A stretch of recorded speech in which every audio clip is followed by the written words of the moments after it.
Good evening. Commissioner Abedisian here, starting the calling to order. This is Strategic Planning Committee special meeting Wednesday, April 5th, 2023.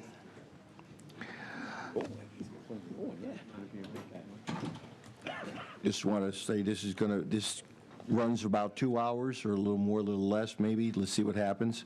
And there's a lot of good information, so I think this is a good idea. I think we have one more of these informational forums to do, and then we are at least done with that part. Move on to public comment related to agenda items. Anyone online interested in saying anything? Anyone out in the forum want to say anything? No? Okay, I'm just checking to make sure. All right, thank you. Number 3. We have 2 items on number 3. It just got dropped off by mistake. We have approval of the meeting of March 8th, 2023. Do I have a motion? Adoption. I have a second? Second. Okay. All in favor? Aye. Opposed? Abstention? Yep. Okay. Second one is approval of the meeting minutes of March 21st, 2023. Move adoption. Second. Second. All in favor? Aye. Opposed? And abstention. Okay. Yep. Okay, 2. Well. Next, report 2003. Barrington Wells Management Study Update. We have finance, procurement, and customer service. So with that. Good afternoon, Commissioners. My name is Kelly Shane. I'm honored to serve as the district's Chief Administrative Officer. Just for a background, I spent the last 9 years here, 5 of them as your procurement director, starting in 2014, and promoted to Chief Administrative Officer in 2019. Prior to the district, I had been a U.S. Navy civilian contracting officer for 18 years, and also stood up the business operations at Access Health Connecticut prior to joining the district. As CAO, I oversee the business support departments, finance, information technology, procurement, and customer service. And over the past several weeks, you have learned a great deal about our operational departments, and I am very pleased to have many of our business staff here, probably more than you've seen before, because we don't have as good of show and tell items as you might get from operations, so we brought the people instead. We're excited for you to learn about who we are and what we do in support of the district. So I'm going to run through the agenda real quickly so we all know where we are, and I will try, Commissioner, to do this in 2 hours, but we have a lot of moving pieces and parts here. This is where the magic happens. Absolutely. Thank you. So I'm going to introduce our management team, share with you an overview of 3 of the study recommendations. The most important to me: reorganization of the district, or the district departments, the business process improvements, which I know you're all well aware of SAP. I'm going to highlight for you our business transformation project and our now group that oversees business enablement, our business enablement team, which came about from our business transformation project. And then each department, finance, procurement, customer service, and my own staff. I have a few staff of my own. Payroll is a very integral part. Scott would say payroll is the most important position in the company. And then I'll just wrap it up. So you'll hear from a lot of people today, but unfortunately you'll be with me for a few minutes while I go over the overview here. So the district is very lucky to have an exceptional management team here for the business departments, not only running the day-to-day business support, but also assisting me in planning the future state as well. Kim Haynes, and I'm going to ask as I introduce people to stand up or wave to the commissioners in the room. Kim Haynes is our customer service manager. She's been with the district for over 30 years. I know it's hard to believe. She looks so young, and has worked in the customer service department for her entire career. She actually started at the district as an intern out of college, and has been promoted to every position within customer service throughout her career. It's an amazing career, and Kim will be sharing her department with you later in the presentation. Bob Barron, our Chief Financial Officer, was hired by the district more recently in 2021 and brought with him decades of experience in municipal finance. He has been such a great addition to the district and has worked with his managers and staff to really bring finance to a new level of support for the organization. Bob, together with his managers and the staff, will share with you all of their many responsibilities. Bob Schwarm is our Director of IT. He was hired by the district soon after myself in 2015 and has literally transformed the breadth and depth of our IT department in so many ways. So many so that he has his own presentation in 2 weeks instead of presenting under this group. It's just too much information to share, and we'd be here for at least 3 hours. So we don't want to do that. Bob has had a distinguished career in IT, beginning with the Marines, the private industry, the healthcare industry, and his cybersecurity expertise is second to none. And they'll be sharing a lot of that information with you in 2 weeks. And Lisa Madison, Manager of Procurement. Put your hand up, please. A little low. She's the newest member to our management team. We originally hired Lisa from the U.S. Postal Service Regional Contracting Center in 2015 as a contract specialist. Her years of public contracting experience have been a driving force in the department since then. Lisa was recently promoted to manager last year and is doing an outstanding job in her role, and she'll be sharing an overview of what our procurement department does, and she even has a video show and tell that I think you're all going to enjoy. So the first recommendation from the management study from 2003 is really how they had recommendations for how to reorganize the district. I think we have evolved over many years since 2003. And I just wanted to show kind of the evolution of that. We reorganized our departments from a business services perspective. Our organization has evolved from more of a decentralized service focus to a centralized service focus. You can go to the next slide. To illustrate this, this was in 2008, and I highlighted in red the PMU department. That was a department within a department. So the CEO had a COO responsible for water and sewer operations and facilities. The CAO had a different mix of departments, including HR, IT, EH&S, customer service, engineering, and construction. Then there was this PMU unit that was actually put together to support the Clean Water Project, if I understood that correctly. And within that PMU department, and it was probably necessary at the time, but they kind of created their own organization within our organization with their own finance, their own hiring, their own procurement grouping. And so they were kind of a siloed organization, if you will. And then our CFO had finance and procurement. Fast forward to today, we have a more streamlined organization under the CEO. We have the COO, Chris Levesque, who manages the operations, the engineering departments, and the facilities departments.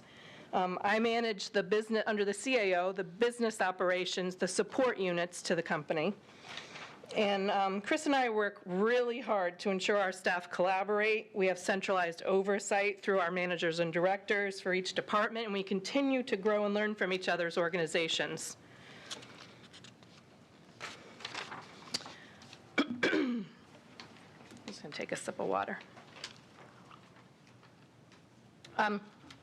The second recommendation that I really wanted to focus on with you all, because you're very familiar with SAP and all the discussions, those of you who have been here a long time are very familiar with the discussions about SAP. It was our operating system that we implemented, I think, originally in 1999.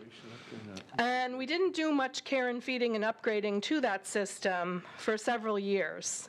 In 2015, thereabouts, we got together as a group and started planning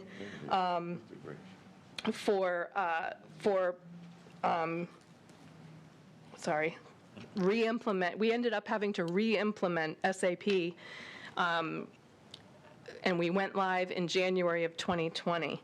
But business process improvements through system automation, Lean Six Sigma teams, and system data cleansing efforts are what continue to drive our efficiencies, allowing us to keep our costs down every year, which allows us to keep our rates competitive for our district customers. No project has been more impactful than this business transformation project. While it took several years to plan, we did go live, and we had to re-implement, like I said, the SAP system. We have an ongoing application management support team now. We contracted with them once we went live with a company called Utegration, who supports all of our business groups in maintaining and enhancing our system. But one of the results of the implementation of our SAP, we updated and modernized our SAP system, which hadn't been upgraded in the 20 years. We streamlined and provided the district with enhanced functionality across all work streams, which you're going to learn about from staff shortly. We cleansed our customer data and a lot of other data we had in the system. And it was a monumental project. But we didn't want to stop once the re-implementation project was successful. We had better functionality. You're going to hear a lot about that as we go along. But we also established a business enablement team. Many of the individuals here were on our business transformation project, and we wanted to, and I remember the audit committee saying to me when we presented that we had this new system and it was working well, but there was a lot more to go. This was a foundation, and we needed to continue to enhance. You said, please do not stop caring and feeding the system. So we haven't. Instead, we established the business enablement team. So with the SAP system and business process knowledge gained through the BT project, we developed this team of our own staff who actually, work full-time in their regular job and part-time on this job. That was supposed to get a laugh, right? So we have our own staff who had worked on the BT project, and we set it up so that we had project managers for the business process improvements, the technology, the system application itself, the data, and then we have work streams, and every work stream lead is here for our customer relations and billing group, our work stream, our enterprise assets management work stream, our finance work stream, and our HR and capital management, which includes payroll as well. So this team was put together to ensure that we continue to improve the business, we improve the IT infrastructure under it, and we continue to run the business. So it's a big commitment by our staff, and they are great at it, and I'm going to share a little information about what we've been able to do. I wanted to take the opportunity while we're here to actually introduce the entire BET team, some of whom you will hear from directly today. When I call you, could you stand up, please? Mary Manning is our business process lead. Mary is a professional engineer and project manager working in the technical services department. She has over 35 years experience, including 10 here at the district. Donna Paramizavam, I knew I was going to screw that up, I'm sorry, is our technology lead. Donna has been with the district for almost 6 years and is responsible for day-to-day maintenance and support for the SAP applications, and also for the technical planning and execution of our new SAP initiatives. Prior to working with the district, Donna was a SAP consultant with many years of SAP application infrastructure experience. Carol Magner is our data lead. If you want to know anything about data in our system, you can ask Carol. Carol was hired by the district in 2014 as an accounting administrator. Her responsibility was for the SAP data and reporting improvements. Carol is a certified management accountant with 5 years of prior SAP data management experience within the manufacturing industry. In her role, Carol works with all departments in the cleansing of existing data, developing financial as well as exception reporting. And then our 5 work stream leads. For HCM, which is Human Capital Management and Payroll, we have Griselda Rodriguez, our payroll administrator, Olga Cordova, our HR manager. Griselda has been with the district for about 3 years and came to us from a municipal public utility. Olga has been with the district for 15 years as first an HR generalist and now an HR manager. These 2 ladies work tirelessly with our AMS provider to update the payroll module, to fix things that go wrong. We have a weekly payroll. And so they work, I would say, the first 2 or 3 days of the week processing that payroll, and then that last 2 trying to work on enhancements and improvements. For finance, Nefertari has been with the district, Nefertari Winningham has been with the district since 2014. She started her career here within the Utility Services Department as an administrative clerk, and in 2019 was promoted to finance as a budget analyst. A little later, she'll be sharing with you all the great work our finance team has accomplished and is working on in BT. For enterprise asset management, Dinesh Patel. Dinesh has been an engineer with the district, and prior to the district with CRRA, a total of 22 years. Is that correct? He is currently a construction manager and works on the paving program, the sewer repair program, as well as being the lead on BET for operations, enterprise asset management team. For materials management, I was going to introduce Cliff Akerley. He's a contract specialist with our procurement department, but he unexpectedly couldn't be here. So I will share his business enablement team info for the procurement department later. And last but certainly not least, Pat Hogan.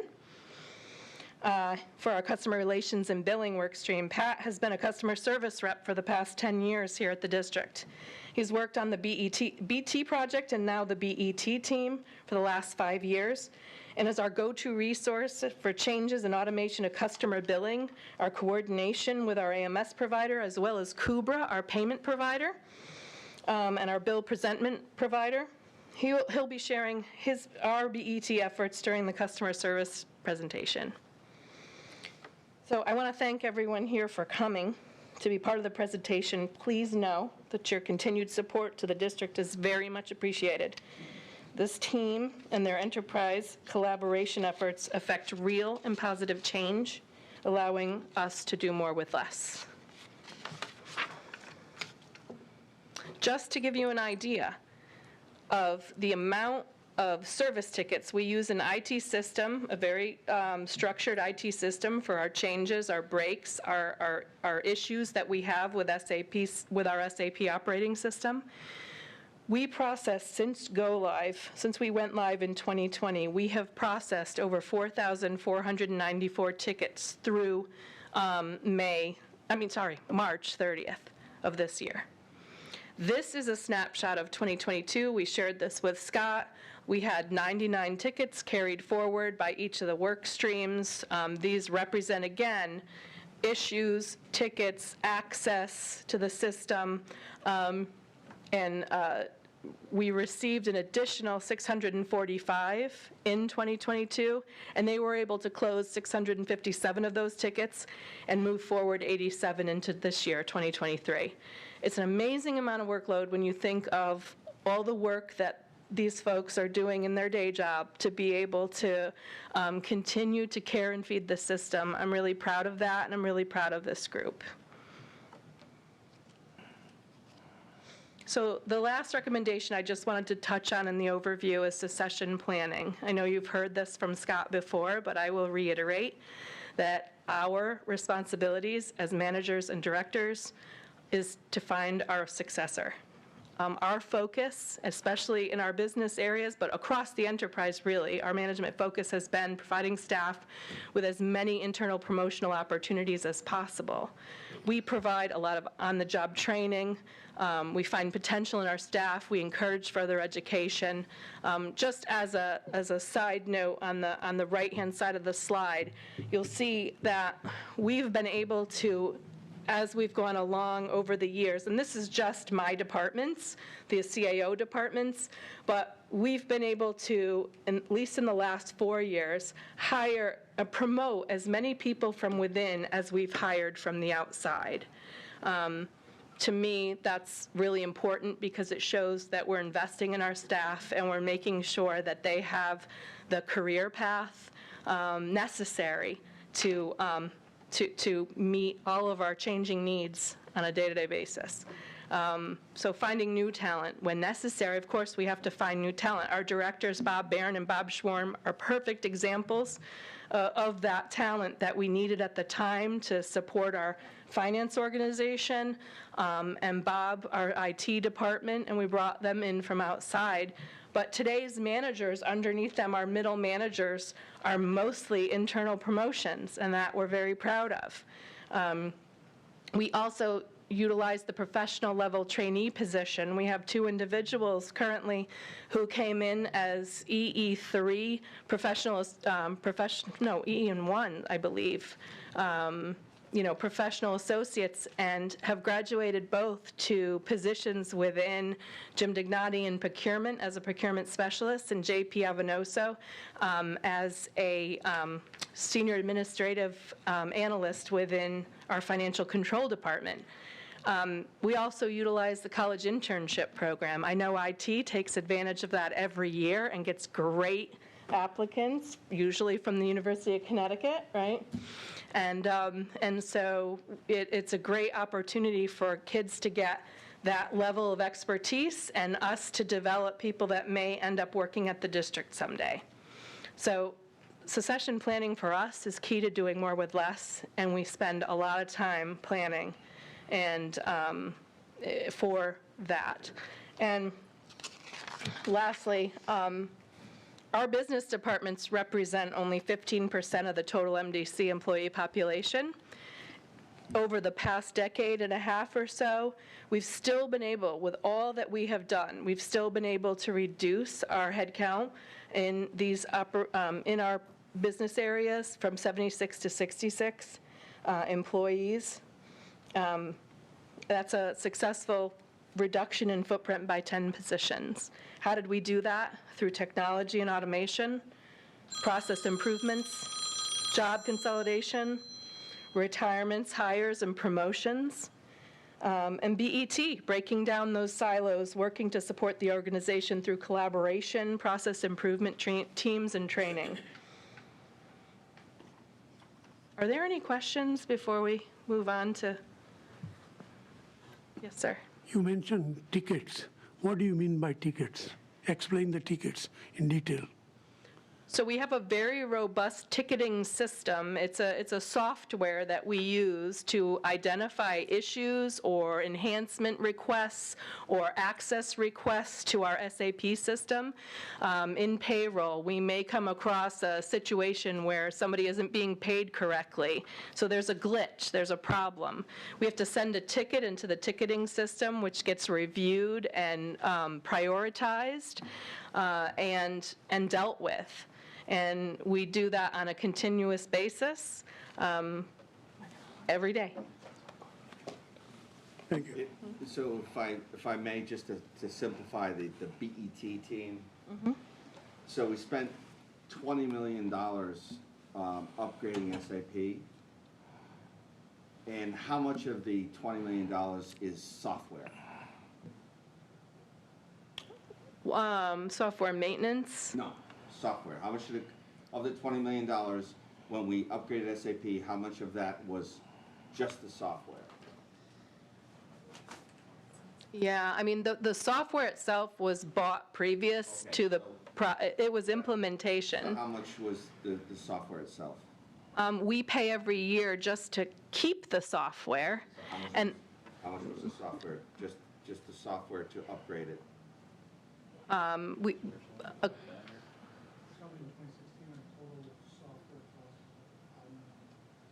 $5 million. we'll say 5 million.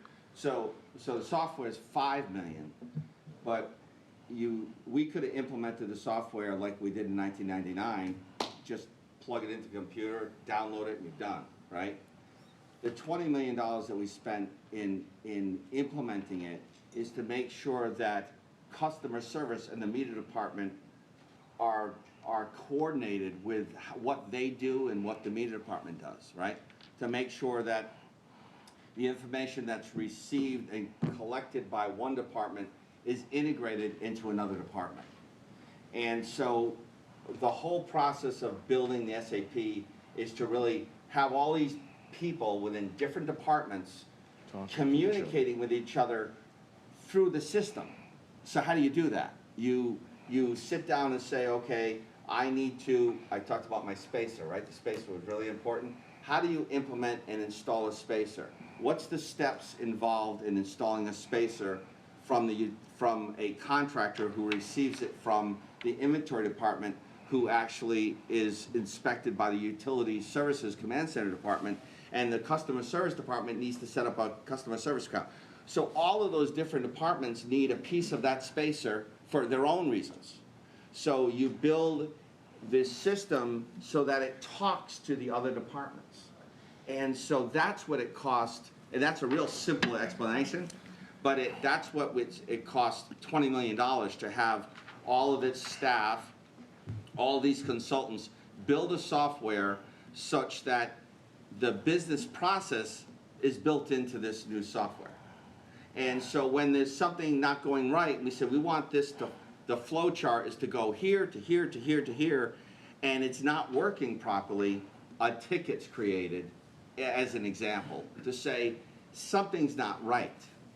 And one thing I learned I think it was probably 2010, we talked to Aquarion Water because they implemented SAP, and quote, the SAP's implementation failed. And my question to SAP was, what does failure mean? Well, what failure means is that if people don't use SAP correctly, as it was intended and designed to do, then the data doesn't get input into SAP correctly. And then when Kim Haynes goes to talk to Mrs. Smith and says, there was a meter installation in your house in 2012, and the customer says, no, they were just out here last week. But Kim doesn't know it because customer service should know everything that the meter department, if the meter department goes out and replaces Mrs. Jones's meter, the system, SAP, should be updated by the meter department so that Kim knows real time that Mrs. Jones had a visit from our meter department.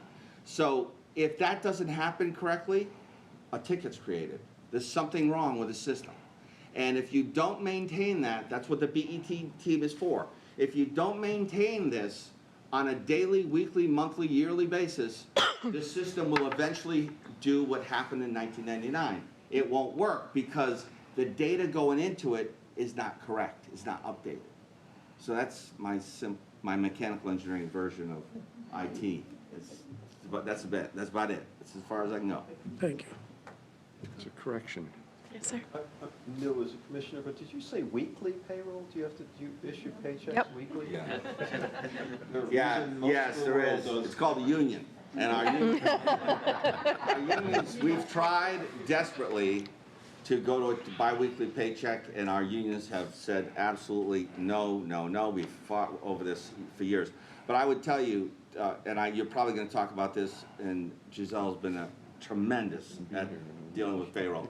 But when I first got here, there were periods where people weren't getting paid.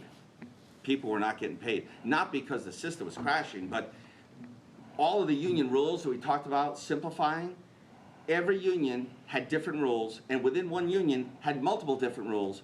So every timekeeper had to understand the union rules so that they can make these exceptions. So somebody comes in with a 40-week paycheck, but you've got all these exceptions, well, this, that, and this, you've got to be able to make those corrections. And it would take up to late Thursday to actually get, we're supposed to be paying on Wednesday. We had to have the unions agree that we would have to pay on Wednesday because it was so difficult to get payroll out of the door until, but with all the hard work from the group here and others that aren't here, now the payroll comes in on Monday morning and it's ready Tuesday morning? Usually we approve it by Monday evening. It's amazing. The amount of work that went into payroll alone, and in part because the union rules were so difficult, and in part SAP just didn't do what we needed it to do. The data was there, but you had to, it took so much manpower, woman power to get it and implement it. It was a nightmare. So the amount of work that's gone into payroll alone, that's why we love it. Griselda? It really, it's a night and day from years in the past. Yep. Griselda's going to talk about that in just a minute. Any other questions? No? Okay, great. So just really quickly, I wanted to share my staff. Dawn Newton is my assistant, and she came into the district in 2014 when many of us did as a procurement specialist, and she helped us stand up the P-card program, our purchase card program, which we'll be talking about later.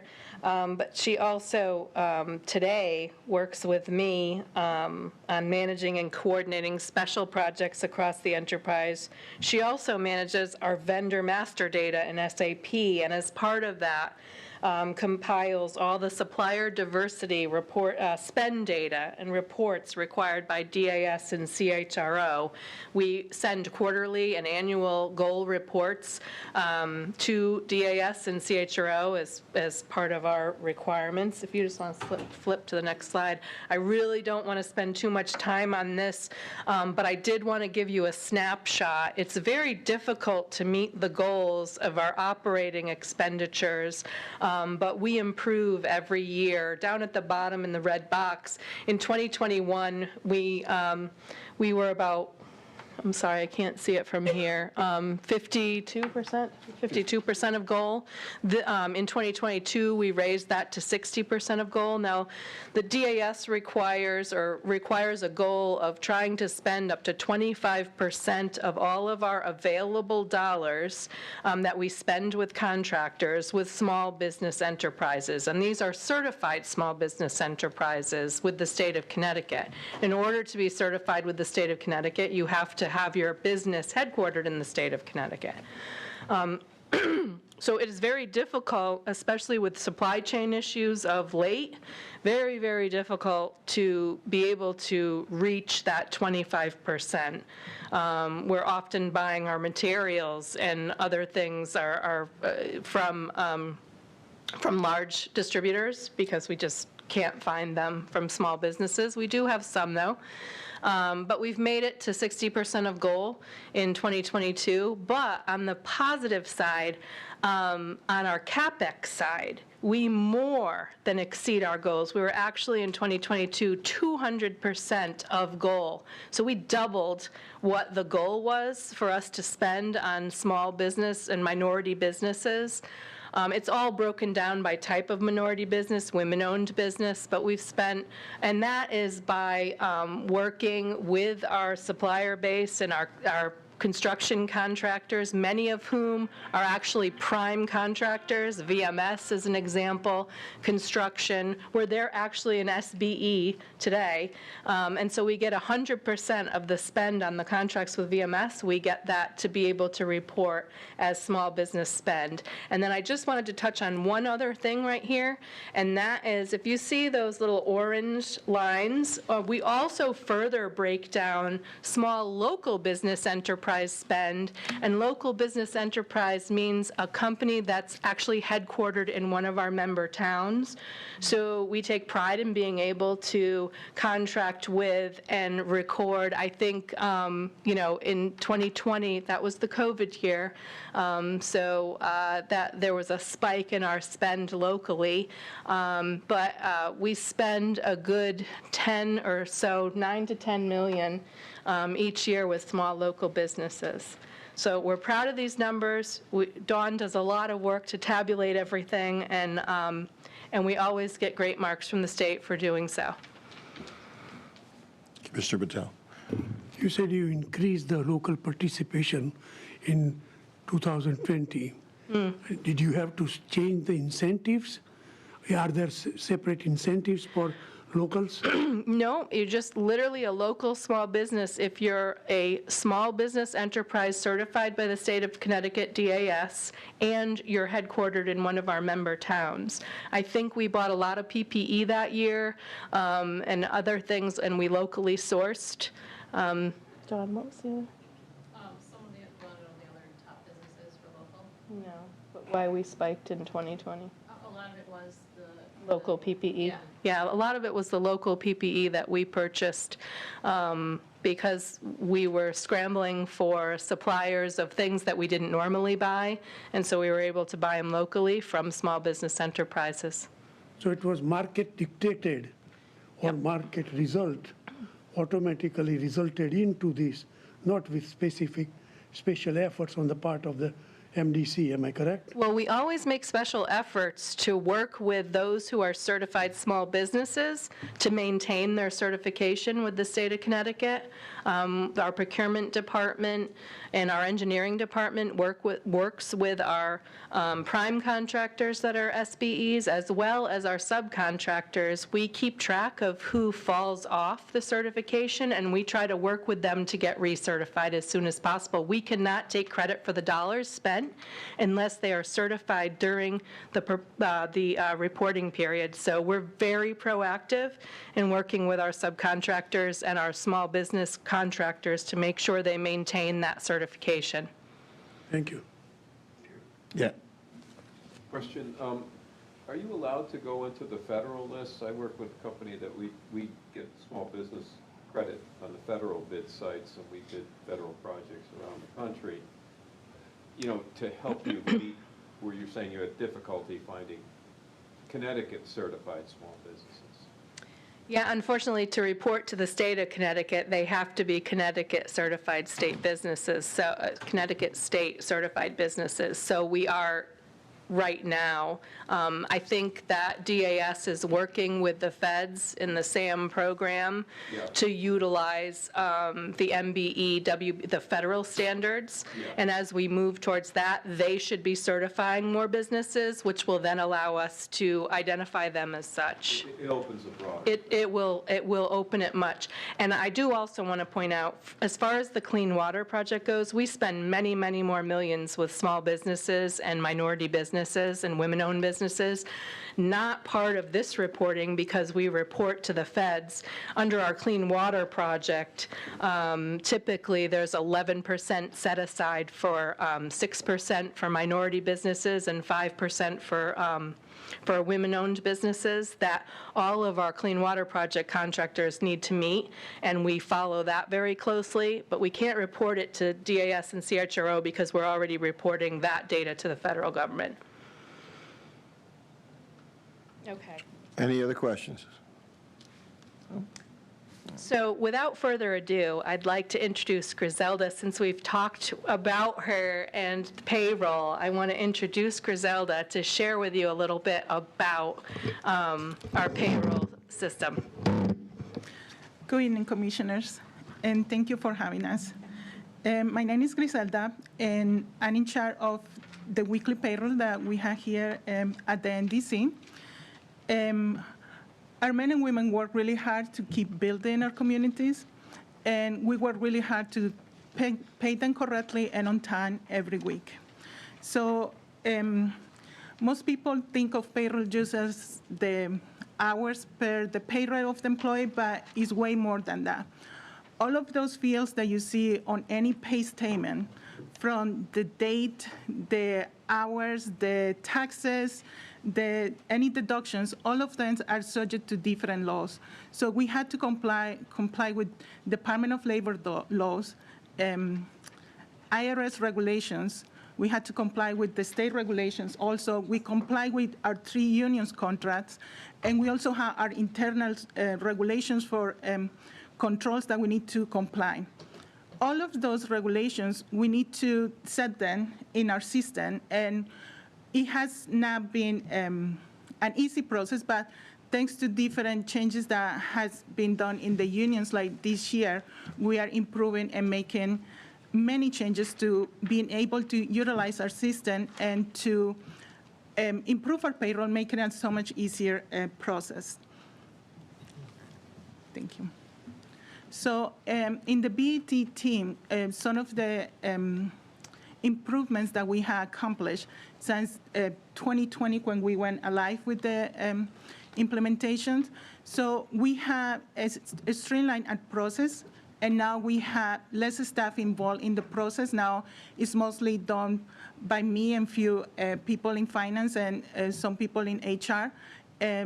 And we keeping the process moving faster. It used to be a 3-day process. Now we're doing it in 1 day and a half, 1 day and a half. Now we are lowering the cost of our expense. Before we used to have a company that help us with some of the process of payroll, and that now we don't use it as much, and it's saving us like $180,000 a year. The efficiency is also give us access to more data, and it helps us to be able to, with reporting, it's helping us to realize what we need to improve and what we can improve, and we keep working to make it every day better. And one of the biggest, marks that we have is that, like Scott was saying, we used to pay on Thursdays. Now we were able to move back again to pay our employees on every Wednesday. And the other thing that we were able to do before the implementation, all of our employees were doing paper timesheets. Now we have 1/3 of our population is doing their timesheets through employee self-service. They go online, then enter the time. It gets approved online also for their managers. And the remaining employees, we use timekeepers to enter the time, but we are always looking into who we can move to employee self-service so that they can have access to enter their own time. Our current projects, so we are implementing the new changes that we're negotiating for the new union contracts. So all of the changes simplify our rules and make it easier for us to pay our employees using our application, the ASAP. Those have been implemented. There is one last union contract that was signed recently, so those are going to be implemented in the system. And like I say, those changes now put it in the system are going to help us to make the process even easier and get our employees more benefits, trying to improve what we already offer them. And one of the things that we are trying to do is like we are 457B plan is allow our employees that they can access themselves, change anything that they need to change in their plan, and just send it through our system without any intervention. So that's one of the things that we are currently working on, also improving other benefits.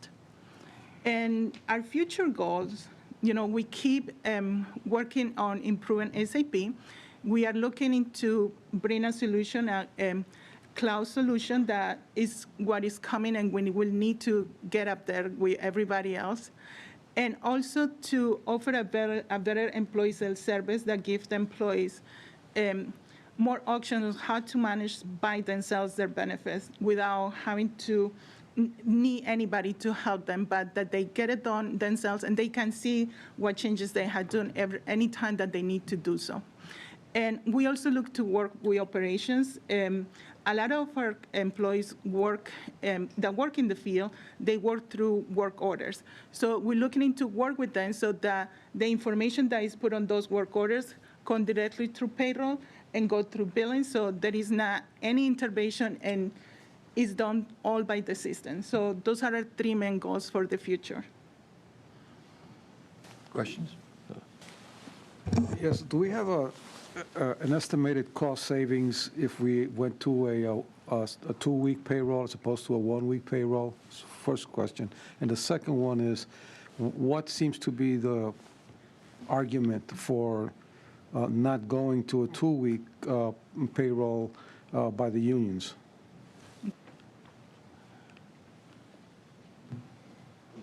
Our employees, and this is a challenge for us, right? But a lot of our employees, especially people in the field, our supervisors would say to me, Joe gets paid on Wednesday, and he's borrowing money from me on Monday. And so when we had this discussion with the unions about going to a 2-week payroll, it's a really pushback at the operational level, the field people. And it's just the nature of the job, it's the nature, I don't know. But it's a very sore subject with the unions. We bring it up every year. We talk every union contract, and the answer is absolute no. And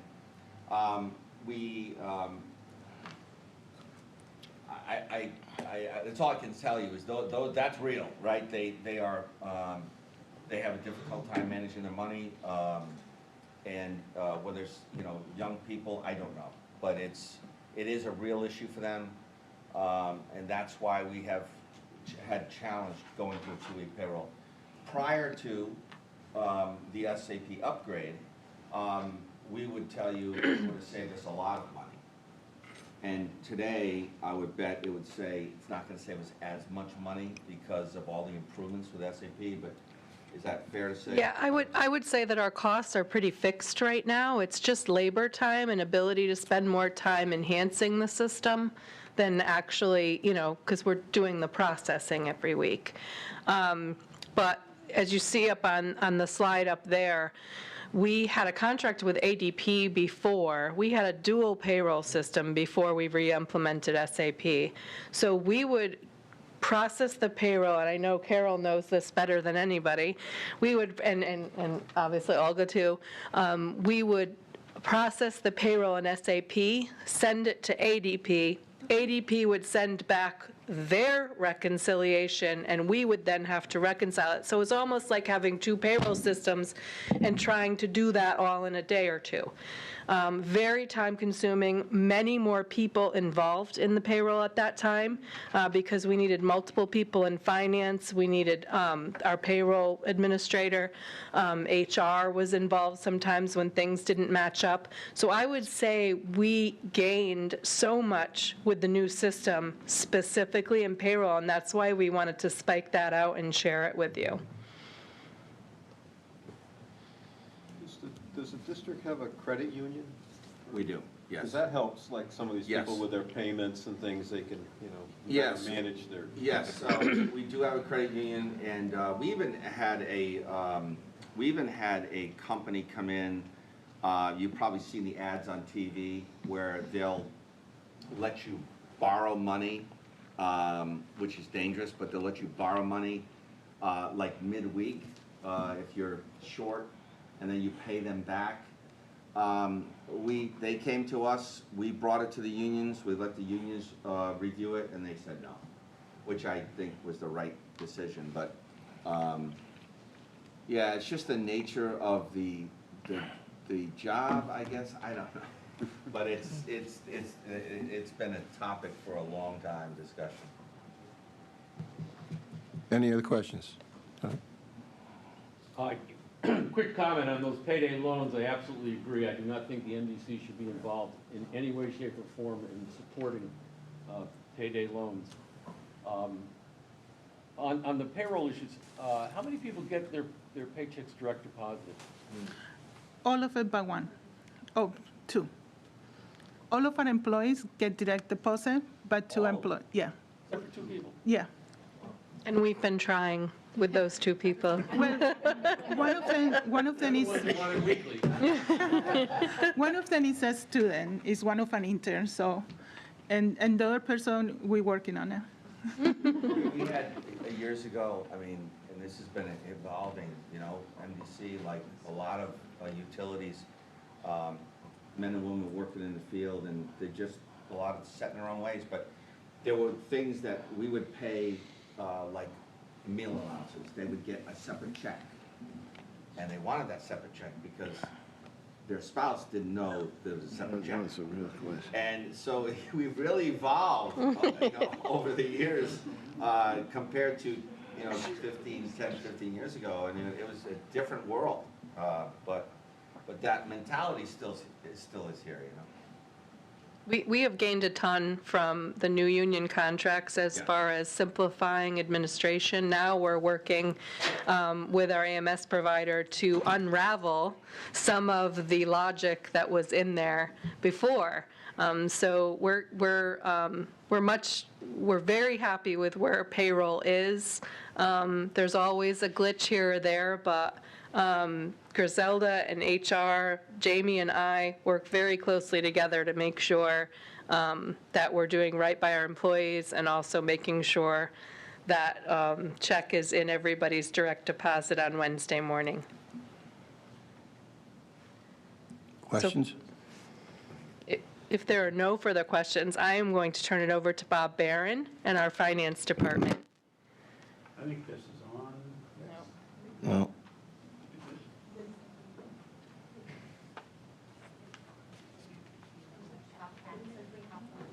Yeah, great.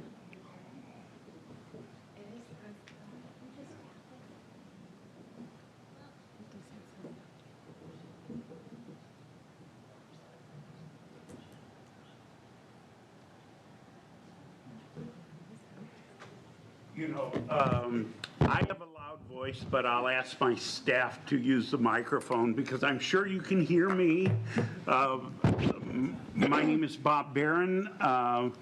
In July of this year, I will have served as your Chief Financial Officer for 2 years. And so I'm really happy to be able to talk about our finance organization, and the managers that report to me are going to follow my presentation.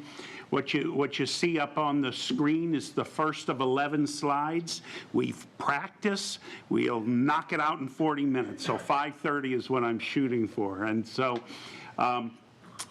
I'm one of 2 directors that reports to Kelly Shane in her role as the Chief Administrative Officer, and I'm the center area with the red box, Chief Financial Officer.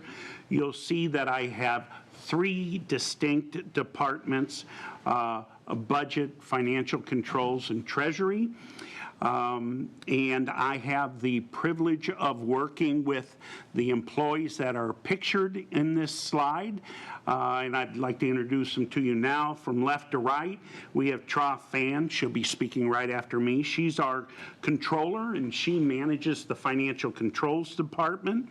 And then we have Diana Fay next to Tra, who is our treasury manager, and she's responsible for the treasury department.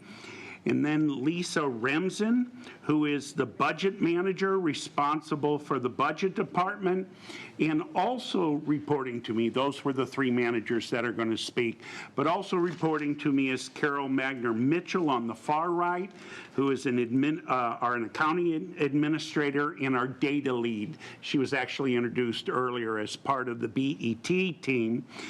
In addition to supporting the BET, she also supports our enterprise software, SAP, across all departments. I'd like to talk about leadership and then the big deliverables, the things you're used to seeing from my department. And then the managers will talk about what else they do throughout the year. But you may remember that from 2018 to 2021, remember this figure? We spent $2 million with CohnReznick. That was the consulting firm we brought in to help with the SAP conversion, audit, support, and training. The following year, 2022, we spent less than $40,000 with them. In this year, 2023, we're spending no money with them.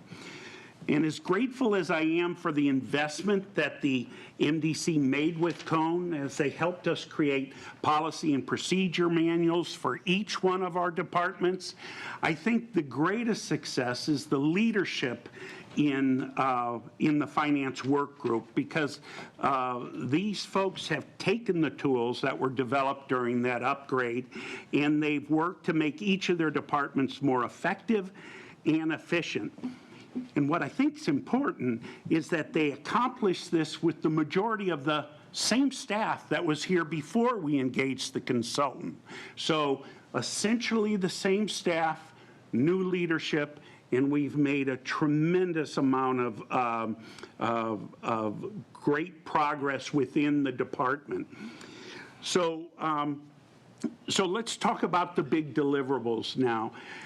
You'll see me in front of the various committees and, of course, in front of the board.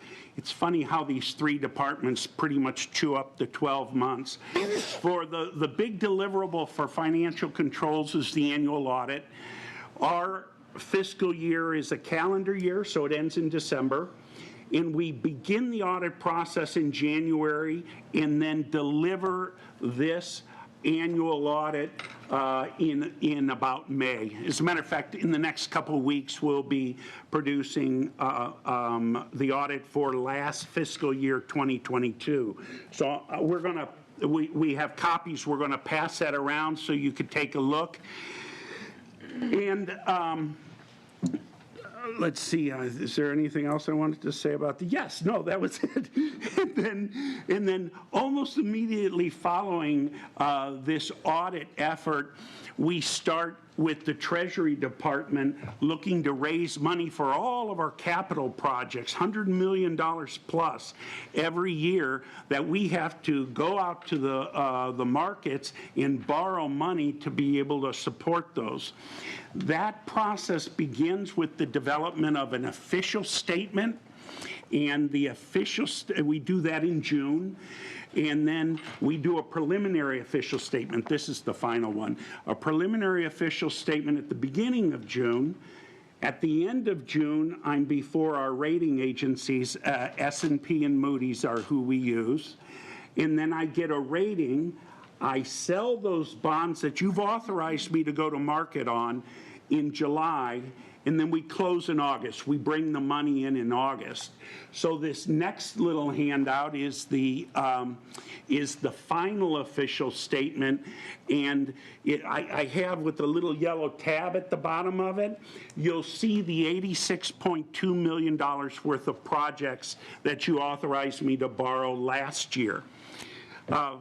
Just a note about last year, we're really proud of this, and some of you have heard this already, but on a Tuesday, we issued $86.2 million worth of debt, and on that following Thursday, 2 days later, Norwalk issued $90 million worth of debt. So essentially the same amount of debt being issued. We beat their interest rate by a full 1/4 percentage point. Actually, it was a little more than that. And what's significant about that is that we're only a AA rated community, and they're a AAA rated community. I was their chief financial officer for 8 years, so I was really keen on seeing how well I did against the city that I used to be the CFO for. And so the way we were able to beat their interest rate, even though they're a higher rated community, is we went out competitively, which drove down not only the cost of issuance, the bond counsel we pay for, the municipal advisor, all the people that help us bring our bonds to market. With a competitive sale, those costs are less than with a negotiated sale, is what Norwalk went with. And we also had some success in lowering those cost of issuance costs. So that was a big accomplishment, all coordinated through our Treasury Department last year. And then, I just want to say, yeah. That wasn't an accident, right? That was Bob's experience in understanding this market. And instead of us listening to our consultants to say, we should negotiate this so everybody makes a lot of money, and then MDC pays more. And that's what happens. And Bob brings that experience to the table. We don't need that. I thought I'd run because I was curious myself. I didn't know off the top of my head. What did that quarter point mean over the 20-year bond term? And it was about $200,000 in today's dollars. Net present value about $200,000. So, yeah, it was significant. So what did I say? We got the money in August. Well, what happens in September? September is when I have the first town meetings to start the budget process, right? And that runs all the way through December. The last year it was December 5th. We produced this budget book. Now, this is only the operating budget book. We do produce a separate capital budget book that was also approved on December 5th, and we'll pass these around. But I bring that up this evening because I'd like for you to pay close attention to the book. We've reorganized it so that the data flows more cleanly and the roll-ups are really clear. As this is the budget for the executive office, this is for the chief operating officer, and here's for the chief administrative officer. Wow, that's sensitive. So the flow's really good, but we also had changes in our capital budget because we had the inclusion of the integrated plan this year. And so you'll see some updates in that. And Lisa and her team did a wonderful job, and we're really proud of that. Another thing I wanted to highlight about the budget group is they don't just manage the process. They work with me to help develop the initial recommendations on what our budget should be, right? We're always looking at all of our funds, seeing what can be utilized to keep the ad valorem rate the lowest possible on the sewer side, to keep the water rate as low as possible on the water side. You'll remember 2 years ago, our general fund had a surplus over our 35% threshold. We have a fund balance policy that says that our fund balance will be between 30 and 35%. It was actually 38.1%. We grabbed that money and gave it immediately back to the member towns and in the form of a reduced ad valorem. In 2023, we did it as well, and this was part of Lisa's work. When we took a look and when the hydroelectric fund was established, we said that any surpluses, we don't need to keep a balance in the hydroelectric fund, right? So if we have revenues coming in greater than the expenses, any surpluses can be used to reduce ad valorem. And we had the benefit of that in 2023. So I guess before I introduce the managers, I wanted to let you know our finance organization is actively working all aspects of finance and prudently making recommendations on how to keep our costs to our member towns and ratepayers as low as possible. So with that two-page introduction, I'm going to turn it over to Tra Phan. Again, Tra is our controller, seated 3 seats from me, and she will talk to us about her financial controls department. Thanks, Tra. Thank you, Bob. Okay. My name is Tra Phan, and I serve as the controller for the financial control division. You're looking at a picture of my team right there, and together we work to ensure internal control for the district, from proper general ledger maintenance to financial reporting that is in compliance not only with the district charters, policy and procedures, but also with the governmental accounting standards and regulation for the 8 government funds, 9 business type funds, and 5 combined and pool cash funds that we have. There are 9 members in the financial control team myself included, with 4 internal accountants who handle all of the financial accounting function, such as book and debt service activities, asset capitalization, and depreciation. General accountant also support payroll with validation and backup as needed. 3 members in accounts payable who process all of the district vendor payment in-house, and 1 administrative analyst who is tasked with administrative function, including process streamlining. Some of the responsibilities in financial control start with month-end close process. This has a major improvement from the past, as we were not able to close timely, but now we do. We've gained this type of efficiency from having good policy and procedures that we have developed with the assistance from CONRESNIC since 2020, along with better coordination within the 3 finance departments whose managers strongly commit to streamline processes, sign-off, and certification to top executive. Bank reconciliation is now done timely every month by well-trained staff from financial control and treasury, as well as the assistance from the BET and automation, which Nefertari will expand on later tonight.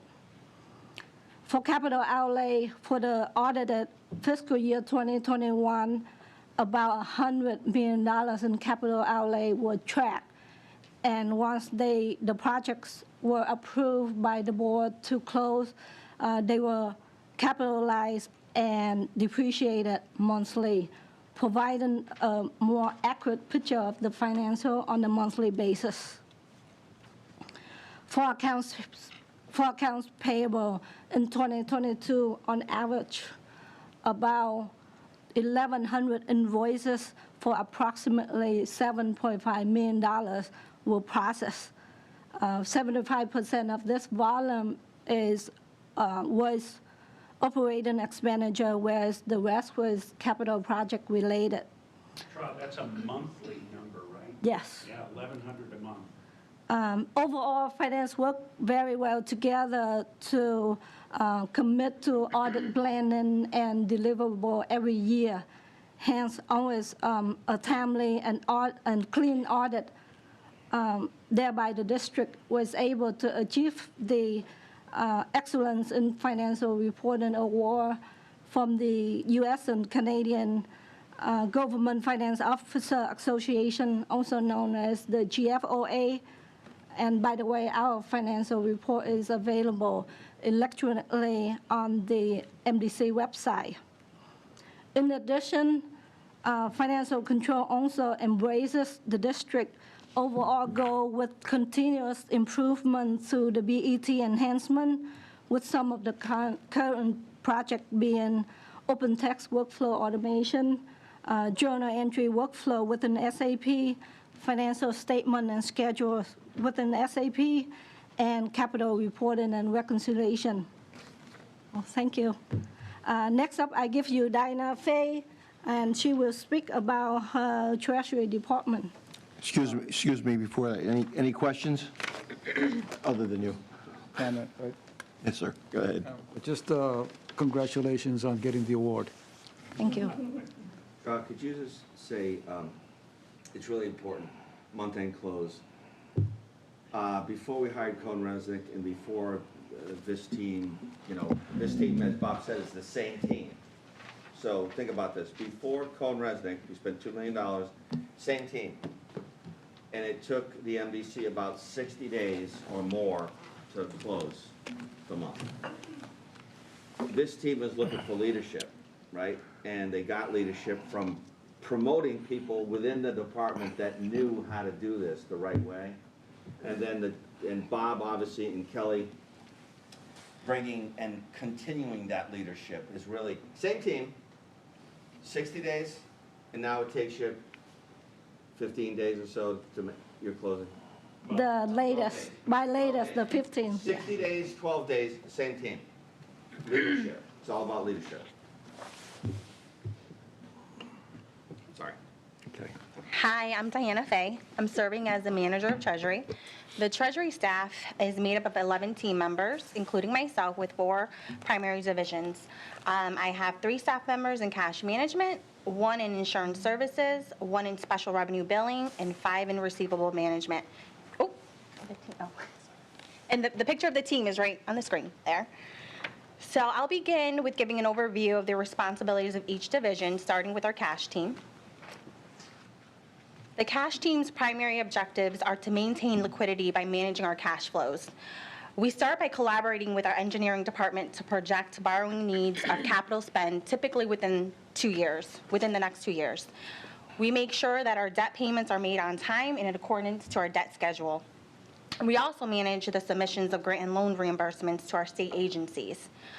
Just to give you a little background on how the reimbursement process works, first we receive your board approval for the appropriation to spend on the project. Once the project is eligible for state funding, the team works with our bond counsel to prepare the resolution, which may be familiar to most of you as it's presented to the Board of Finance and then to the district board for approval of the interim funding obligation, which allows us to request a reimbursement, and finally a project loan obligation when the project is complete and the loan payments commence. Submissions of these reimbursements are crucial. Just last year, we received a total of approximately $52 million in reimbursements. The cash team also maintains relationships with our banking partner, currently JP Morgan. We provide lockbox payment support, we mitigate any potential fraud risk, and we have oversight on day-to-day disbursement activities. Some efficiencies that were gained during our SAP upgrade includes the process of electronic bank statements, which reduce the need to manually journalize daily cash activities so that bank reconciliations that are completed by our general accounting group are reconciled in a timely manner. We've also worked with our bank to transmit daily payment files using a secure portal with scheduled batch jobs that will automatically post payments to customer accounts without any manual intervention. Next, we'll get into the insurance services group. We work with our broker, which currently is Arthur J. Gallagher, to market our insurance coverages that renew annually. Typically, that involves making any site visits, review of any historic loss trends, any retention analysis to ensure we maintain appropriate coverages at the best cost. As you may recall, we seek approval from the PP&I committee every September. Just last year, we had same or better coverages with total savings of 4.4%. Heading next, we'll get into our special revenue billing. We handle resource-related billings for activities that involve developer permit agreements and any claim-related activities. We work with our engineering and operation groups to make sure we capture all costs, such as labor and material. We also have additional billing activities.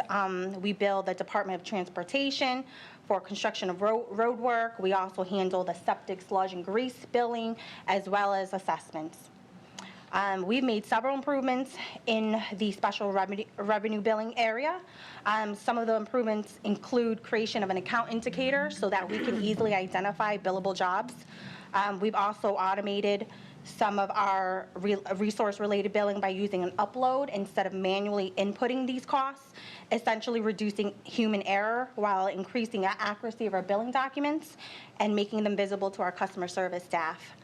We continue to work on efficiencies, and it will be covered in more detail with Nefertari. The next area is our receivable management, and I would like to introduce our Treasurer Receivable Administrator, Jessica Fenner, where she will be sharing responsibilities covered by her and her team. Hi, I'm Jessica Fenner. I serve as the Receivable Administrator for the district. In receivable management, our primary focus is to maximize cash flow. Oh, thank you. By converting our billed revenue into cash.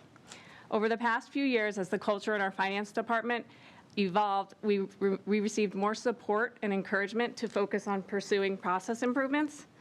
For my group, from a business process standpoint, that meant shifting from a heavily reactive approach to collections to being more proactive.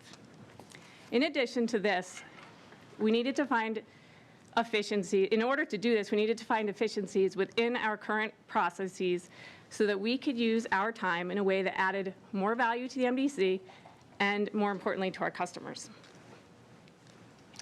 We found this opportunity within our dunning process and our shut-off process. Our most significant improvement was utilizing the SAP dunning process in a more sophisticated way. Prior to 2020, the dunning process was used to send monthly notices and post interest. That's it. Today, it can send specific notices to customers based on premise type and balance. It also automated the creation of shut-off notifications and produced lists of tenant-occupied properties that may need to be pursued with the help of a collection attorney.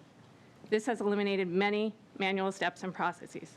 Excuse me, Commissioner Patel, do you have a question? I didn't want to go too far without. Not on this particular one, the one before. My question was, does department or sub-departments have fiscal staff assigned to them besides what is being managed by centralized staff? The answer is no. When I first came here in 2006, where's Lisa? Lisa Robinson, stand up, Lisa. She's now the manager of budget. She was my financial person in operations. And no, just like we centralized engineering, we brought the talent back into the finance department. Tremendous raise for Lisa. and so we brought the talent from the field, from operations, and put it where it belongs. So no, there's positions in departments that work directly with the finance department, but not financial positions. Thank you. My apologies. Go ahead. Okay. So we were just talking about how we had automated the shut-off notifications, and we have some more automation as far as using the dunning process. And then the question is, well, what does that mean for our customers? How does it benefit them directly? And what it means to them is that we have more time to spend on the phone with our customers, coming up with payment plan options. But not only that, we can talk to them about water usage and what would be considered within normal range for their households. We can talk about steps they may not have thought of to reduce their consumption. This is especially important for our customers that are on payment plans because in addition to the monthly payment, they have to keep up with their current charges.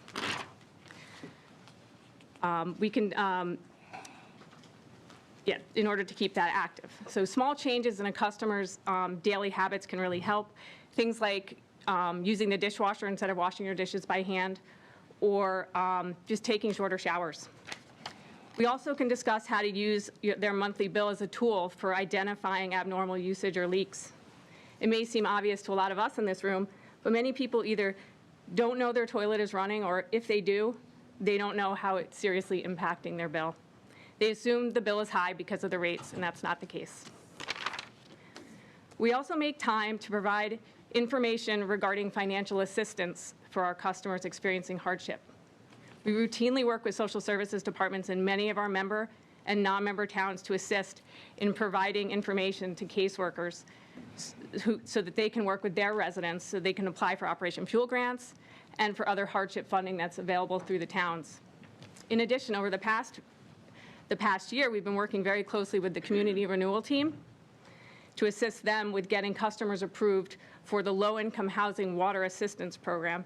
In fact, just yesterday, we received $303,000 from them.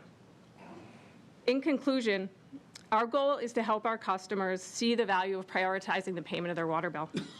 Many of our past due customers are very relieved to know that once they're done with their payment plan, even if it seems like it might be a tight 6 to 9 months, that at the end, their water bill will probably end up being their cheapest monthly bill.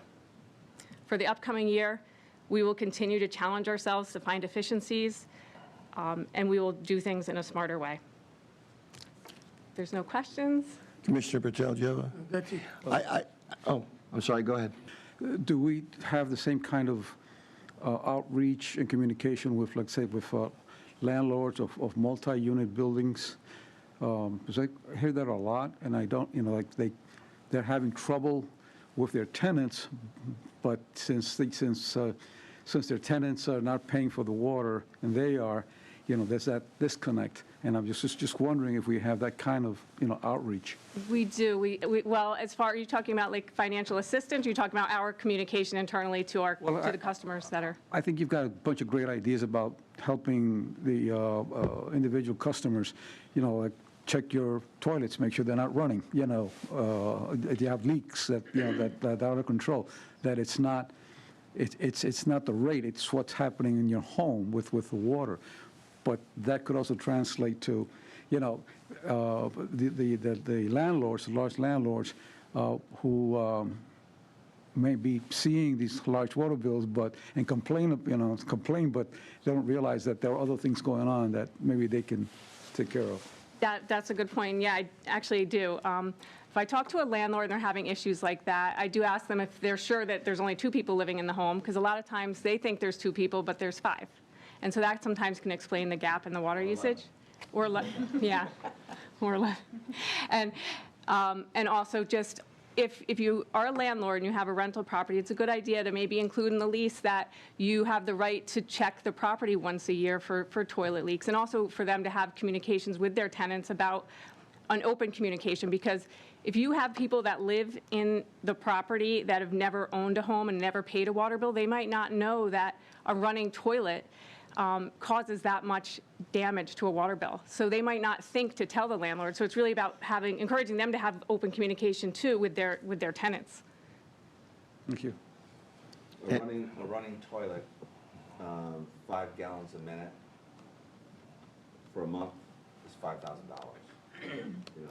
You're talking a lot of money to, not for a month, but over a period of time, you can rack up, and we had a case specifically like that. I don't know how many months it was, but it's $5,000. So we do a lot to try and work with the landlords. In some cases, landlords aren't interested in those issues, and that's a challenge for us, and that's where the lawyers come in. So. Yes. Go ahead. Question, how many of your customers are entirely electronic? You don't send them a physical bill and they pay it electronically, and how much do you save by converting more of them to fully electronic? That's probably more for customer service and billing. I know off the top of my head, we have about 50% that utilize our online payment portal. But I believe, Kim, don't they still get a bill unless they opt out? They have to opt out not to receive a bill. And right now on auto pay, which would be that opt out, I believe. Well, you can get auto pay and still get a bill. Copy too. We have about 15,000 of our 105,000 customers that are on auto pay today. There's a savings the more you convert over now. Absolutely, there is a savings, yes. And we're working with our Kubra third-party payment presenter, our portal right now. We hope to move to our own portal and use them just as a payment third party, because we're not a bank. But we are hoping to move towards more electronic billing opportunities through our own portal. That's one of our next big enhancements is a customer service portal. Commissioner Patel. Briefly explain auto pay. I'm sorry? Explanation of auto pay, automatic removal from. Yeah, so we have an online bill presentment, so any customer can go online to our portal, our payment portal, right from our website. They click on and they can go, and once they've set up an account, they can go in and set up auto pay, so their bill is automatically paid either when the bill is presented to them or at the end, on the due date, et cetera. They can also go in and make a one-time payment, very similar to Eversource, your electric bill, same kind of thing. You can set up auto payment, or you can go in and pay monthly if you want to have that control. I'm one of those people, I have to have that control. But yeah, that is auto pay. It's set up by the payment provider to have them, the bill automatically be paid and taken from their checking account each month. Commissioner. I may have missed this. Yeah, I'll come back.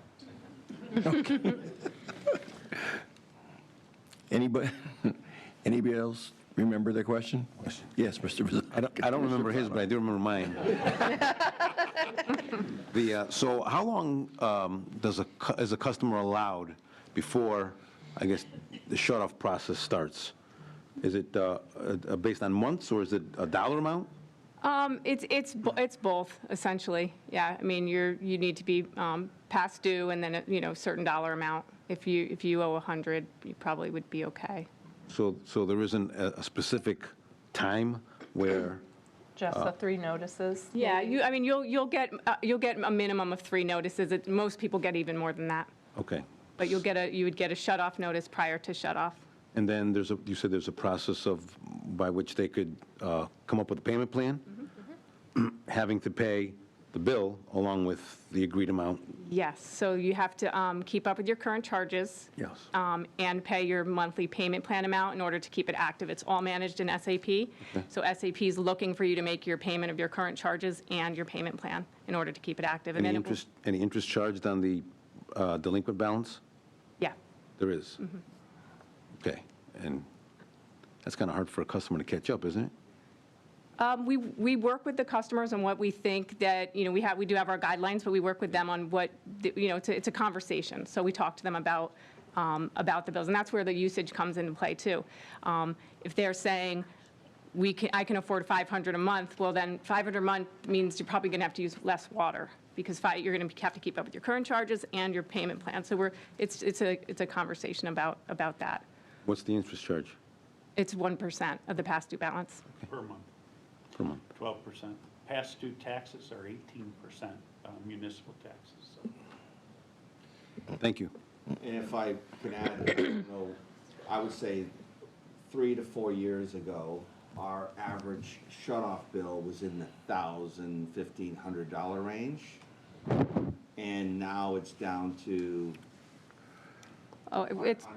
Well, it's still high now because we had that period of time where we weren't shutting off. COVID, right, COVID. But the point is, being more proactive, we've lowered, prior to COVID, we lowered we used to be shutting people off when they owed us, $3,000, $1,500. Now we're down, sophisticated enough where we're in that $500 range. That's collections. That's all about collections, right? It's about the reason why our collections we're so successful in our collection rate. And I would just add to that the automated generated letters, the shut-off notices that go out, we end up receiving payments based on those notices, and each time we get, so it avoids the shut-off too. So we're able to, through that automation with no touching, we're able to get more payments in, which reduces the number of shut-offs that we have to work with operations to do. And just to add to that, I'm sorry, Commissioner, I'm sorry. But, it was in one of my presentations, or one of my monthly reports, and I'm going to guess at these numbers, but the board voted to allow us to send out shut-off notices for not just non-payment, but for non-access. And we just came off of COVID and non-payments over COVID, and we collected $4 million. Was it $4 million in receipts? This was last year in our 2022 season. $3.5 million is what comes to my mind, Scott, but we're close. Yes, but so being aggressive, people say they can't afford it, but they find a way to afford it. And if most people will be honest, our water bill, MDC's water bill, and probably other utilities, you're talking about $1,000 a year for the water bill and the clean water surcharge and your sewer ad valorem equivalent, $1,500. In most homes, as you probably know, your cable bill is $400 a month. So the service that we provide as a water utility doesn't get the credit that it deserves, because other utilities, especially ones that aren't, you don't need TV, you need water, but we get beat up over because most people think water should be free. I don't know if you're going to talk about it, but are you going to talk about Operation Fuel? The 50,000? So let me just, are you gonna, is anybody talking about that? We talked, no, we're not going to specifically talk about that. I am a member of Operation Fuel. As you know, the board approved, we basically donate $50,000 a year to Operation Fuel, and Operation Fuel uses that money to give that money out to people who need it. They make that decision. We used to do it ourselves, and now Operation Fuel does that for us.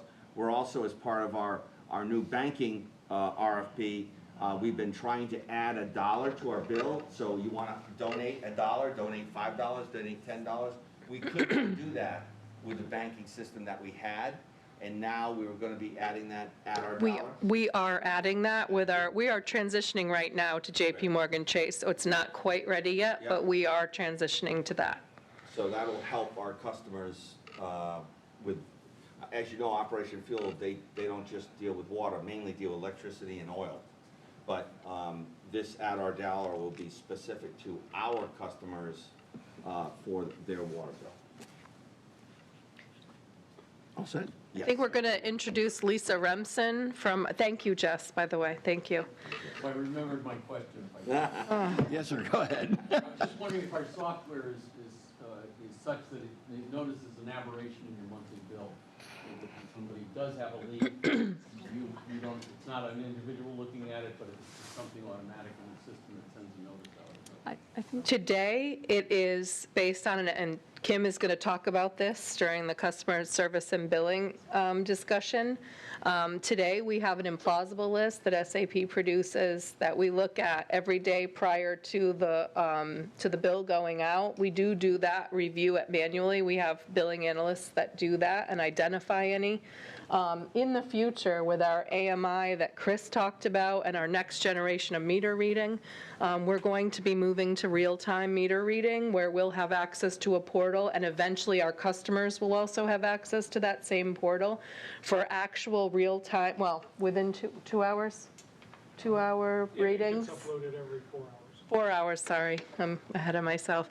Every 4 hours, and we will be able, customer service and billing, instead of looking at just some report, we'll be able to see in real time through a reporting system from Itron, the telemetry system. We'll be able to see it, and eventually our customers will too. Yeah. Anyone else? I'm sorry. No. So I want credit for all the questions because we had like a 2-hour presentation, so we may go over a little bit, but I think it's really important that we finish, if possible. I think someone took very, very important time away from very important people. That's all I got to say about it. Okay. I want to keep with our finance department. We have the budget department next, and that's Lisa Remsen, our manager of budget. Hi, I'm Lisa Remsen. I serve as manager of budgeting. Budget has 4 staff members, as you can see, made up of myself, budget manager, 1 senior financial analyst, and 2 financial analysts. Each analyst is assigned their own group of departments, so they become experts in the spending and the revenue of their assigned departments.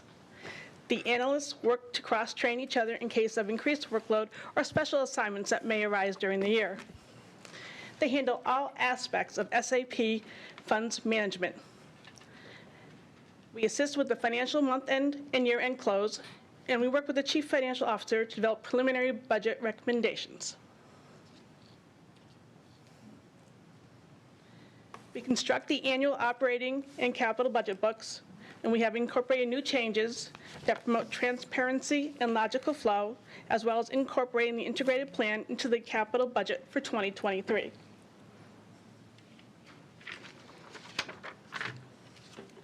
Since there are many significant variables, such as weather, commodities, supply chain, limitations, energy, and uncertainties, makes operating within budgets that are defined a year in advance in complex balancing act. The organization departments are divided amongst the budget team, with whom the business interacts with throughout the year regarding all budget-related activities. This allows for a deeper understanding of the business and the fostering of good working relationships between operational staff and finance. Additionally, this provides forecast reporting to leadership that includes payroll, other commodities, expenditures, revenue analysis, consumption, and capital improvement reporting on a monthly basis. This is apparent as that in the past 2 years, we have closed 126 capital improvement projects totaling over $464 million between engineering, facilities, and finance.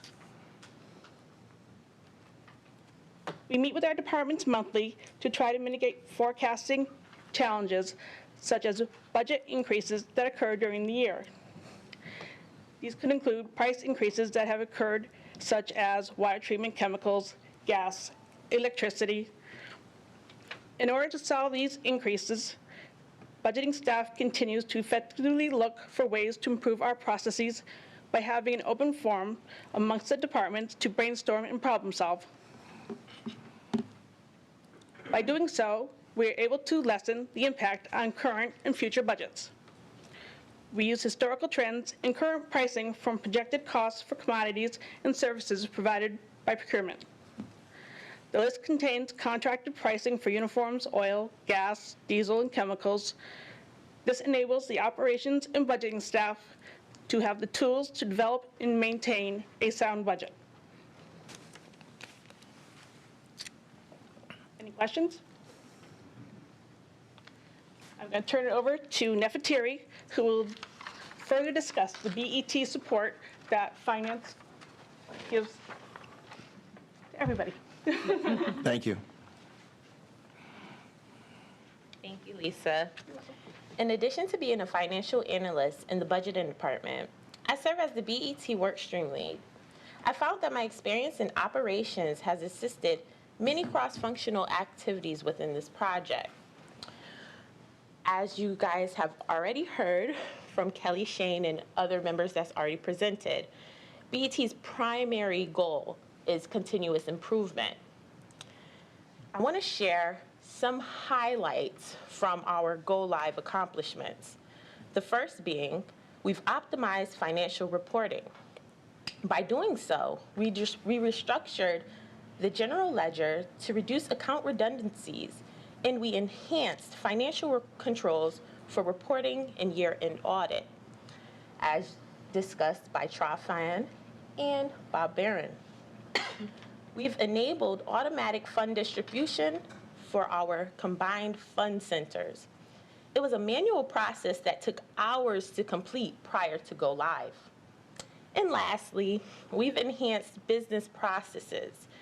I want to share one, and I want to say Diana Faye may have discussed it in her slide, but I feel that it's important to share again.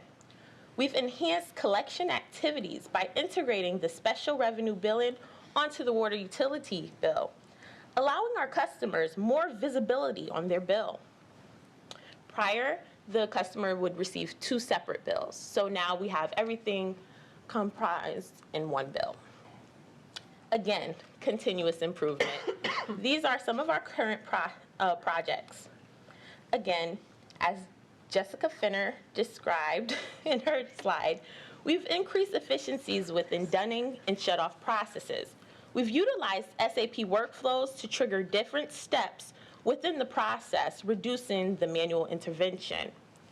A lot of our prime goals within BET is to reduce those manual processes that has taken people sometimes days, hours, and even months to accomplish. We've also automated our banking statements into SAP. We now have our banking statements maintained in SAP. Prior to this, they were housed in different banking institutions and then manually posted into SAP. Again, a lot of manual processes have been cut through the implementation of BET. I'll also highlight some of the reports that we're continuously working on. Currently, we have a project reconciliation report. We're able to identify issues if asset balances are not reconciling. It allows for finance to track expenses to accurately budget as well as fund projects in respect to the financial asset classification. Trofan may have touched on this when she was discussing our CIP projects and how we go about that. We've created collections, agents, and consumption reports. These are system-generated reports from data tables, as opposed to what we did prior. We pulled data, again, another manual process, and we manipulated it through Excel. This is not good practice at all for data. We've also created exception flagging. This includes flagging general ledger account changes, divisions of materials, and tracking when technical objects change. And again, the materials and the technical objects, that's an integrated effort within our operational department. We're now able to easily identify if there have been any changes or if we have any archived pieces there. And we've also established our annual financial reports within SAP. Again, this is something that was a very manual process that multiple people extracted data and manipulated data outside of our system. I want to also now share some of our future goals in the road ahead. First being our water and sewer assessments. Currently, we utilize a third-party software, Novak. Our future goal is to eliminate that third-party software and derive the calculations in SAP. Again, as Scott says, we want to make sure we keep our system robust, and we've spent a lot of money, so why not utilize the system to its full ability? We're also looking to have flexible reporting tools for large data sets. Another thing that Scott mentioned from 1999 was the crash. That was because we were not maintaining our master data. It's a lot of data in the system, and we have to continue to cleanse it. And we have to be able to report against it. So developing master data controls to prevent the system from timing out when we pull large amounts of data is a necessity. Work order status controls. This is another combined force within finance and our operational and engineering staffs. We're going to work in collaboration with them to maintain master data and entry data that affects financial postings. Creation of these controls will better fit the needs of both operational and financial staff for business reporting processes. And lastly, we are striving to automate workflow approvals. And that is a way to utilize SAP to work interchangeably within the different departments of the business. Are there any questions? Any questions from the commissioners? Thank you. Thank you. I'll pass it back to Kelly. Thanks, Nefertiti. So the next department we're going to talk about, and Lisa will come up and talk more about it, but I just wanted to give the overview because procurement is near and dear to my heart. I was hired as the first director of procurement here at the MDC in 2014 and conducted a thorough review of procurement processes and procedures, what procurements were out there, what contracts were out there, and what I found and what we found was a lot of decentralization of the contracting process. We had some software. I'm gonna pick on IT because Bob's leaving the room. But you know, we had a lot of software that was purchased out and about, and Bob has done a tremendous job reeling all that in. Well, procurement did the same. Procurement did the same with procurement processes and procedures. So we centralized the procurement of all goods and services. We hired professional contract specialists from federal agencies like Lisa from the Postal Service that had more structured procurement processes and procedures. The first thing that I wanted to do was implement a brand-new purchase card program. I know this is near and dear to Scott's heart. He doesn't like the purchase card program. However, I don't think the company could run without it. We automated the purchase card program. We issued a policy. We're actually using the state of Connecticut's purchase card program as one of the municipalities that uses it, which allowed us to completely automate the process. We have a little over 100 cardholders.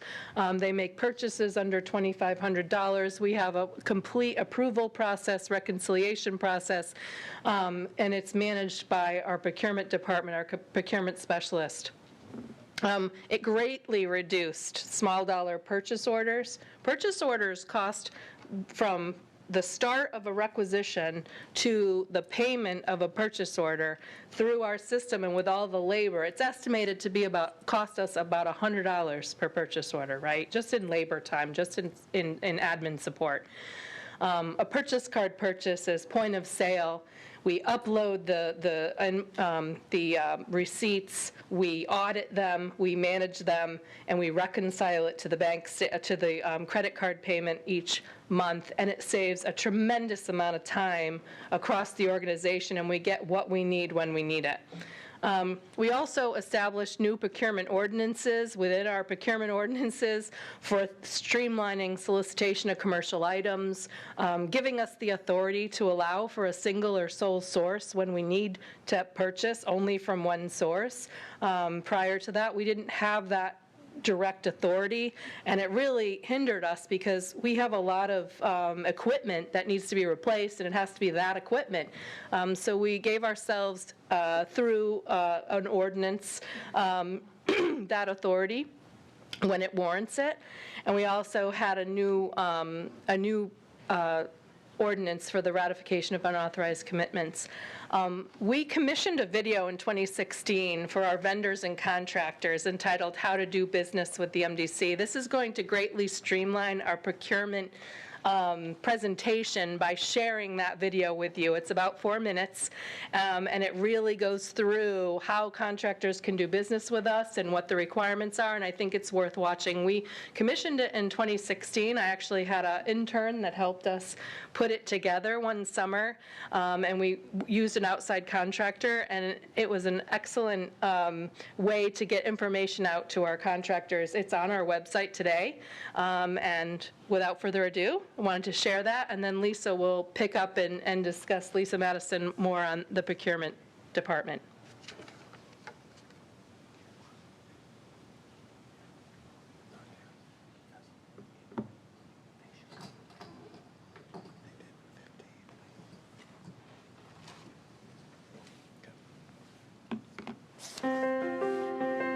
From the beginning, water has been the source of life, and it remains as vital to the quality of our modern lives as it has ever been. The Metropolitan District is a nonprofit municipal corporation chartered by the state of Connecticut in 1929 with the mission to provide safe, pure drinking water and state-of-the-art water treatment and sewer services to the greater Hartford region.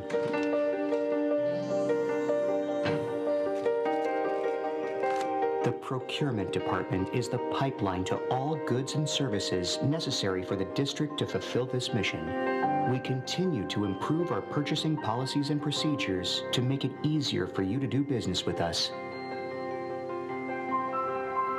We're all about smarter business processes, faster turnaround times, and saving our operating dollars. We rely on a diverse supplier base as we procure over $100 million in goods and services each year. That's everything from office supplies to automobiles and lab equipment, to construction projects on our facilities, water and sewer lines, and goods and services supporting our over $2 billion clean water project. Just like anyone else, we can buy small purchases on an as-needed basis with a credit card. But for larger dollar value goods and services, we can access existing authorized contracts from the State of Connecticut Department of Administrative Services and Federal General Services Administration supply schedules that are available to us. As a potential vendor to the district, you should watch for contracting opportunities with these state and federal agencies. It's another way we can do business with you.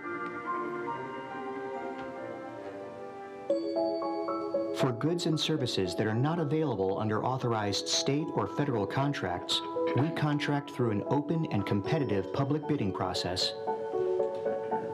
Our Procureware online procurement portal allows you to view and download our solicitations, including bid and request for proposal or request for qualification packages.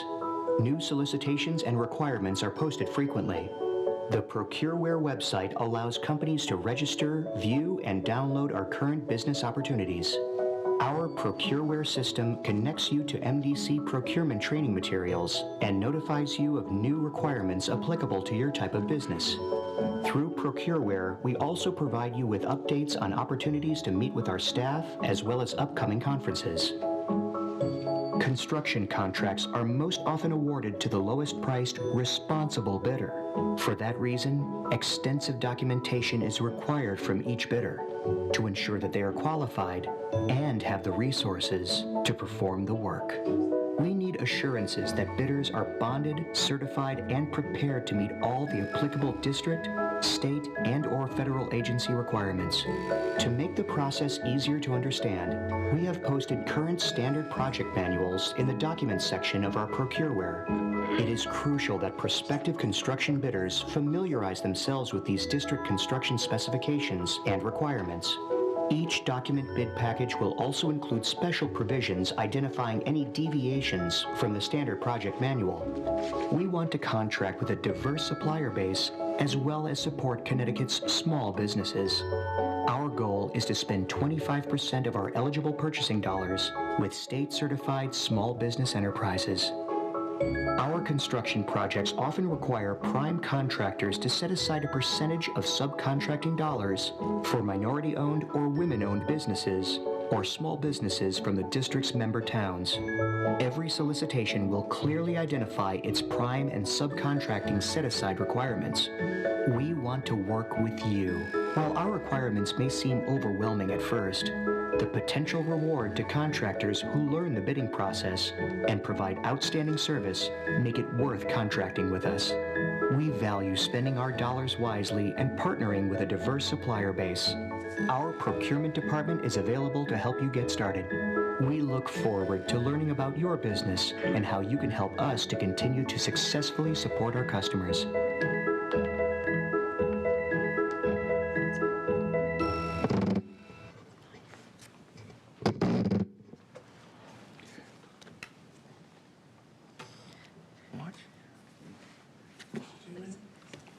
Yes, sir. Last brief question. Okay. Processing of payments to contractors. And can you tell me when you receive the bill to when they get the check? How long does it About take? 6 months. No. Kidding, just kidding. So we have 30-day payment terms from the point that the payment application from construction contractors is submitted to the district to the point in which we make payment. So there are some contracts that have payment terms that are a little longer. With our clean water project, our tunnel project, for instance, have 45-day payment terms. But once they submit a payment application, which they do on a monthly basis for all of our open construction projects, once it's signed as approved by the construction manager, which might take a few days back and forth, it's 30 days from then. That's actual, that's a requirement. Well, our payment terms are required. Sometimes it takes a little time to get agreement on the payment application, but once we receive that payment application and it's approved by our project manager, engineer, it's 30 days. Mr. Chairman? Hold on. Good. Actually costs the money to us indirectly. Correct, we agree. Contractors who are not willing to bid our job because it takes too long. Correct. When I give my passport I used to plan on my staff Yes. to move that faster at every level, engineers to finance people. Make sure that we pay as soon as possible. We agree, 100%. Commissioner Rattle, was that you? Yes, that was. Thank you. In the video, it says something, and I apologize. I'm paraphrasing, but something along the lines that the procurement process may seem difficult. Can you expand on that a little bit?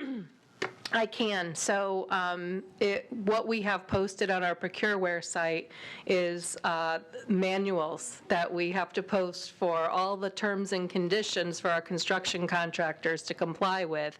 And when we do a state-funded project, we have additional DPH or DEEP requirements that we also have to include. So it can look overwhelming, and that's why we offer to help them to get started. Many of our contractors in the construction industry start as subcontractors to primes who are used to working with us, and we graduate them many times to becoming a prime themselves. So it's just a little overwhelming when they see some of the manuals and requirements, but I wouldn't say our procurement process is as overwhelming as the terms and conditions they have to comply with to bid. And just a quick follow-up, that's a great question. I've answered. Thank you. Is what would be typically a length of time someone would need to be acquainted with those procedures? I think once they've gone through the process, once once they've read the manuals and standards, Chris, I'm going to defer to you. Like, our contractors typically, if they start as subcontractors, they learn the terms through their prime. So I would say one or two. We go with the low bidder for our construction projects, so they also have to be the low bidder at the end of the day. But I think one or two times going through the process, it won't be as overwhelming. Thank you. Thank you, Commissioner. Anybody else?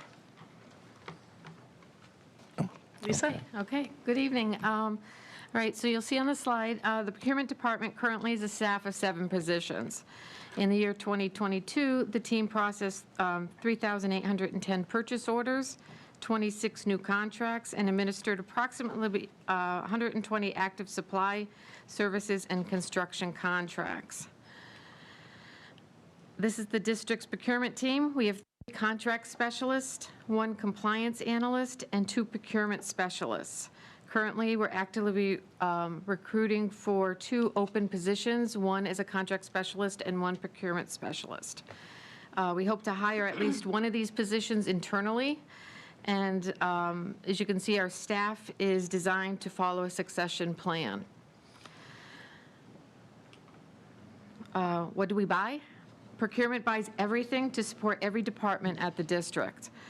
For the operating budgets, professional consulting, we work with finance, IT, SAP, stock materials for facilities, chemicals for plants on both sides, the water supply and water treatment, software system maintenance to maintain SAP as well as the upgrades. For the capital purchases, these are substantial purchases for engineering and design services, construction software, IT hardware, and the fleet vehicles and equipment. Procurement methods, these are the different ways that we procure for the district. Purchase card purchases, these are small dollar purchases. 2,500 is the standard limit per transaction. We utilize the state of Connecticut's contracts and consortium contracts. We try to purchase as much as we can through these contracts, and we follow their contract rules. The next one is public bidding. When we can't utilize the P card or state contract, we process through public bidding, and that's where we use our Procureware. RFP for services, or an RFQP or ITB for invitation to bid for construction. And as a last resort, we utilize the sole source. This process, we document a justification and contract directly with the vendor. This is rare and it accounts for about 5% of our procurements. Procuring goods and services, if we get a request for under $25,000, we get a vendor quote. we do an SAP purchase requisition and a confirming purchase order. If the request is for over $25,000, we have to solicit publicly. So we go through our Procureware, our DAS website, and the Hartford Courant is where we publicize the three ways. We award the contract, process the requisition, and then we do a confirming purchase order. The district's internal bidding system, which is Procureware. This is a competitive public bidding site. All solicited contracts are posted on Procureware. All vendors need to be registered on Procureware to view the solicitation.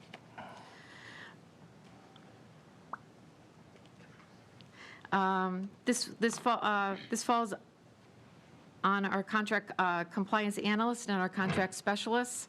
We work with DEP, DPH-funded projects. We ensure that the correct clauses are in our contracts, administer certified payroll, perform compliance site visits, prepare to be ready for audits. We also attend seminars and training for new state and federal requirements. Revenue-related procurements is our timber sales, and we estimate about $140,000 per harvest. The surplus auctions, we coordinate with maintenance department to auction surplus and equipment. And our purchase card. The district utilizes the state of Connecticut plan, averaged about $35,000 per year. In rebates. Okay, and so I'm going to introduce Kim Haynes, our manager of customer service. Good evening. With time constraints, I just want to pass this out. I will be speaking to this shortly in my presentation, but just so we can have a visual of where I'm going. Yes, you do that, Kim. What's that?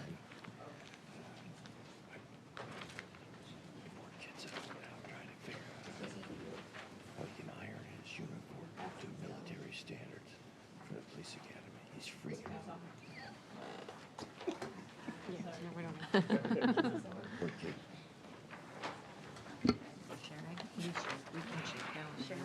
Got it? Okay. Well, again, I'm Kimberly Haynes, and I just wanted to bring some attention to, for some of you who've been here, or maybe not, maybe Lisa has been here just as long as I. That was the customer team back in 1993. And today, this is my team. Here is half of my team. We did downsize. But one thing I do like to mention, regardless of how many upgrades, we have always been able to get the bills out.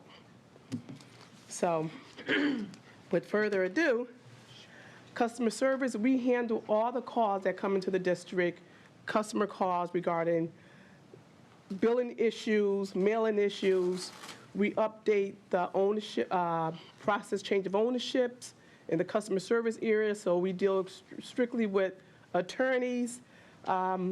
We handle mail services now in the customer service area. Billing, we process all the monthly bills. The billing, they analyze the accounts, create new billing accounts, schedule customer appointments. We assist Treasury with processing and calculating leak adjustments. And we do work closely with the utility services and meter department as far as making sure we are able to get actual reads. When we schedule appointments, we really rely on them. As far as for billing, in 2017, we used to have 63 quarterly billing cycles. In 2017, we changed from quarterly to monthly billing for all our customers. And this was done without even having to increase our staffing size. And we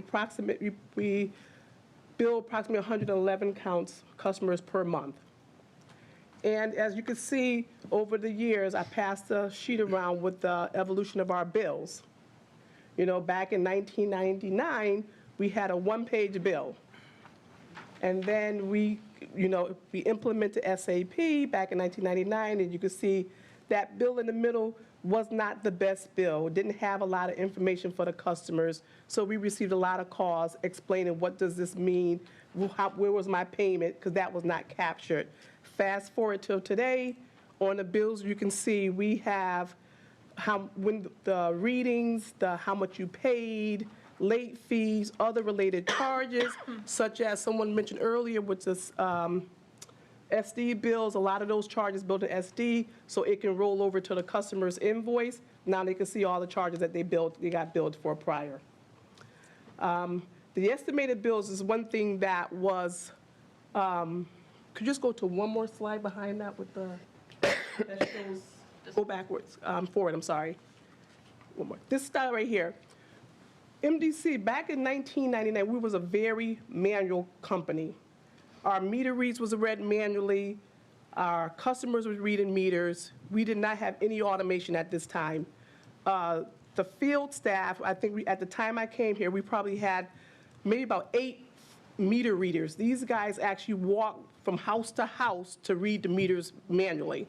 And then the readings was entered, sent back to the office where we had a data entry clerk who manually entered the readings in. Then we had the customers. We used to mail the cards to the customers, and they would read their own meters. Then they would send them back to us, and then someone in the office at the time, I was a clerk, and it was my job to actually read what the customers put on the card and then enter it into the system for billing. So with all this being said, we went from manual, we went to a phone system where at the time it may have been a good idea, but when people changed their phone system, we had no access to the meters. So our estimations went back up. And then now we have the radio frequency program, and over the years, our estimation rate has drastically dropped. We were at plus or minus 20,000 estimated accounts, and now we're under 1,000, roughly like a little over 700 or less that we actually estimating. And working with operations, we trying to work to get those down as well. So right here, in 2014, we partnered with our online third-party administrator, Kubra. And at that time there, it was a challenge, but I do have my staff who was able to be technical support. So when the customers had issues trying to log on to Kubra, they would call customer service. We would walk them through to help assist the customers on logging on. And this was something that actually was a benefit to the company, because now customers was able to go online. They can almost schedule when they want their bill to be paid. They had the options of, say, as soon as your bill arrives, the due date, 5 days before the due date. So they did have that flexibility of when the payments can come in and make sure it got here on time. So that was something that we really had to work with, and it's working. It's getting better. And the billing staff right now, we have, when the readings are read, the way it goes right now, the field staff go out there, read the meters, they upload it, and then when it comes back into SAP, the billing staff receive an implausible list. And someone asked this before, when the readings come in, the implausible list is the exceptions. So if you show a high increase in usage, there will be an implausible list. So that means that billing staff would need to review that account to see why that usage was so high. And in cases here, they would generate a notification to send out to the field staff to investigate why this consumption is high. Currently, right now, we've been a little bit more proactive to say, okay, when they see these high consumptions, to reach out to the customer because they may have a leak that they're not aware of. And instead of waiting for the bill to arrive and the customer to call us, we try to call the customer and try to get them heads up, maybe it's something they need to address right now.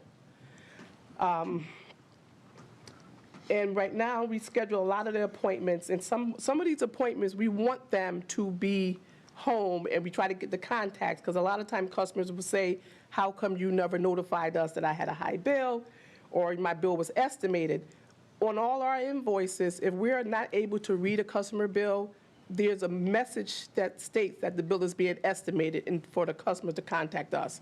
Sometimes the customers think that it should be solely on MDC to contact them, but a lot of times we don't have the correct phone numbers, so we try to encourage the customers like to read your meter, or read your phone, you read your bill because the message is there that is estimated. You know, you get some excuses where I didn't understood what that mean. Well, you kind of have to say, read your bill and understand it's in bold red. And right now we do also, with the customer service, we average about over 5,000 calls per month. And we also process emails. Emails was probably introduced. We didn't always have an email bucket for customers to email customer service. Today we do, and I believe that was entered back around 2014 as well, where customers can email into customer service and we can respond through email. And our phone right now is integrated with the SAP system, so when a customer calls in, you will get a phone pop, so you may have some of the customer's information so that you can have their account number ready to review. And right now, we have mail services, so we actually support all departments with their mail services internally, and we also take our mail to the post office, so we also handle that in our customer service. We do assist with the mailing addresses, well, they update the mailing addresses because we do get an alert from Cooper as well when we have, or the return mail, that we do try to update customers' phone numbers. Sometimes they have a service address, but the mail needs to go someplace else. We update the mailing address. We schedule appointments, and we also try to educate customers as far as with leaks. And that's why I passed that tablets around, because a lot of times we don't necessarily need to go to a customer's property when they complain about a bill. It's just a simple, just drop the tablet in the toilet tank and just do not flush the toilet, and then if the color comes through the bowl, you have a leak in your toilet. Some customers will be so quick to say there must be something wrong with the meter, and it's not the meter. We try to give them some kind, or educate them on where to look for leaks within their home. And instead of us having to have a guy go out there to say, that's your toilet running, and this is what it is. And a lot of, because before when they see these large bills, it's always the meter, we try to encourage them it's not the meter. So we try to educate them on where to look for leaks and how to conserve water. And when it comes to tenant situations where a tenant do not allow the owner into their property or their unit, a lot of times I will speak with the landlord and say sometimes you need to monitor your usage, what's going on your own property. That's not an MDC responsibility, where I would just like encourage you to go to the property, take a reading yourself, go back the next week, and then you can get an idea of what type of consumption is being used at that residence. Because sometimes just because your tenants say they may not be using water, they have to take some responsibility themselves. So we do try to educate them.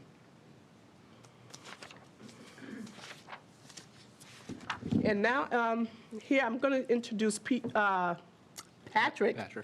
Hogan. He's been with the district for 10 years, and he's been part of the BET project when it first started back in 2017, I believe.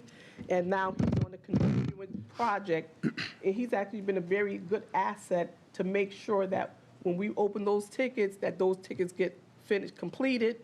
And I also want to mention one other person, which is Jackie L. Haysham over there. She's the supervisor for customer service. Now, without her, she is the person who does most of the testing. So when these new tickets come up and things need to be done or tested before we move it into our production system, Jackie is the one that's doing a lot of the testing. So I just want to give her kudos for that. And now Pat will take us to the future of customer service. Thank you, Kim. Thank you all. This slide is an important slide. Like Scott began at the beginning of the meeting, that process is very important. And part of BT was really going through this meter to cash process. And it involves a lot of work streams that presented today. So basically, for managing the business partner, that's going to be our customer service department and utility services department. And then as the customer evolves, operations provides the readings, IT provides the interface for the reads to come through, for billing to review.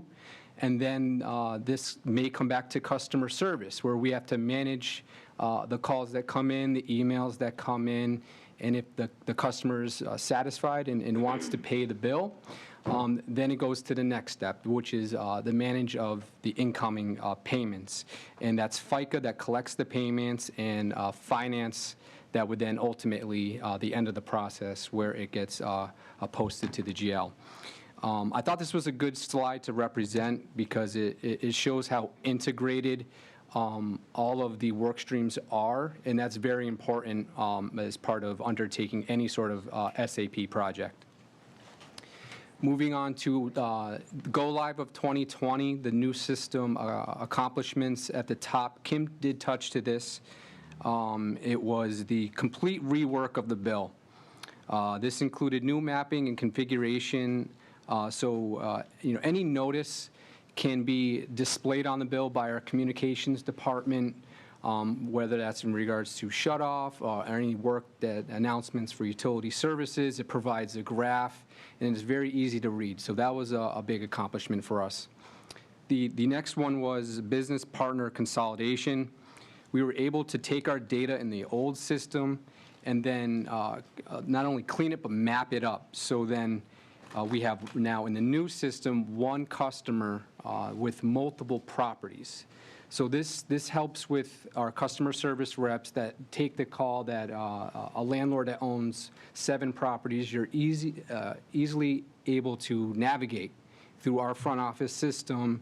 What's the balance on here? What are the work orders associated with this this customer? And it almost provides a 360 view. That's what we're always the goal of this.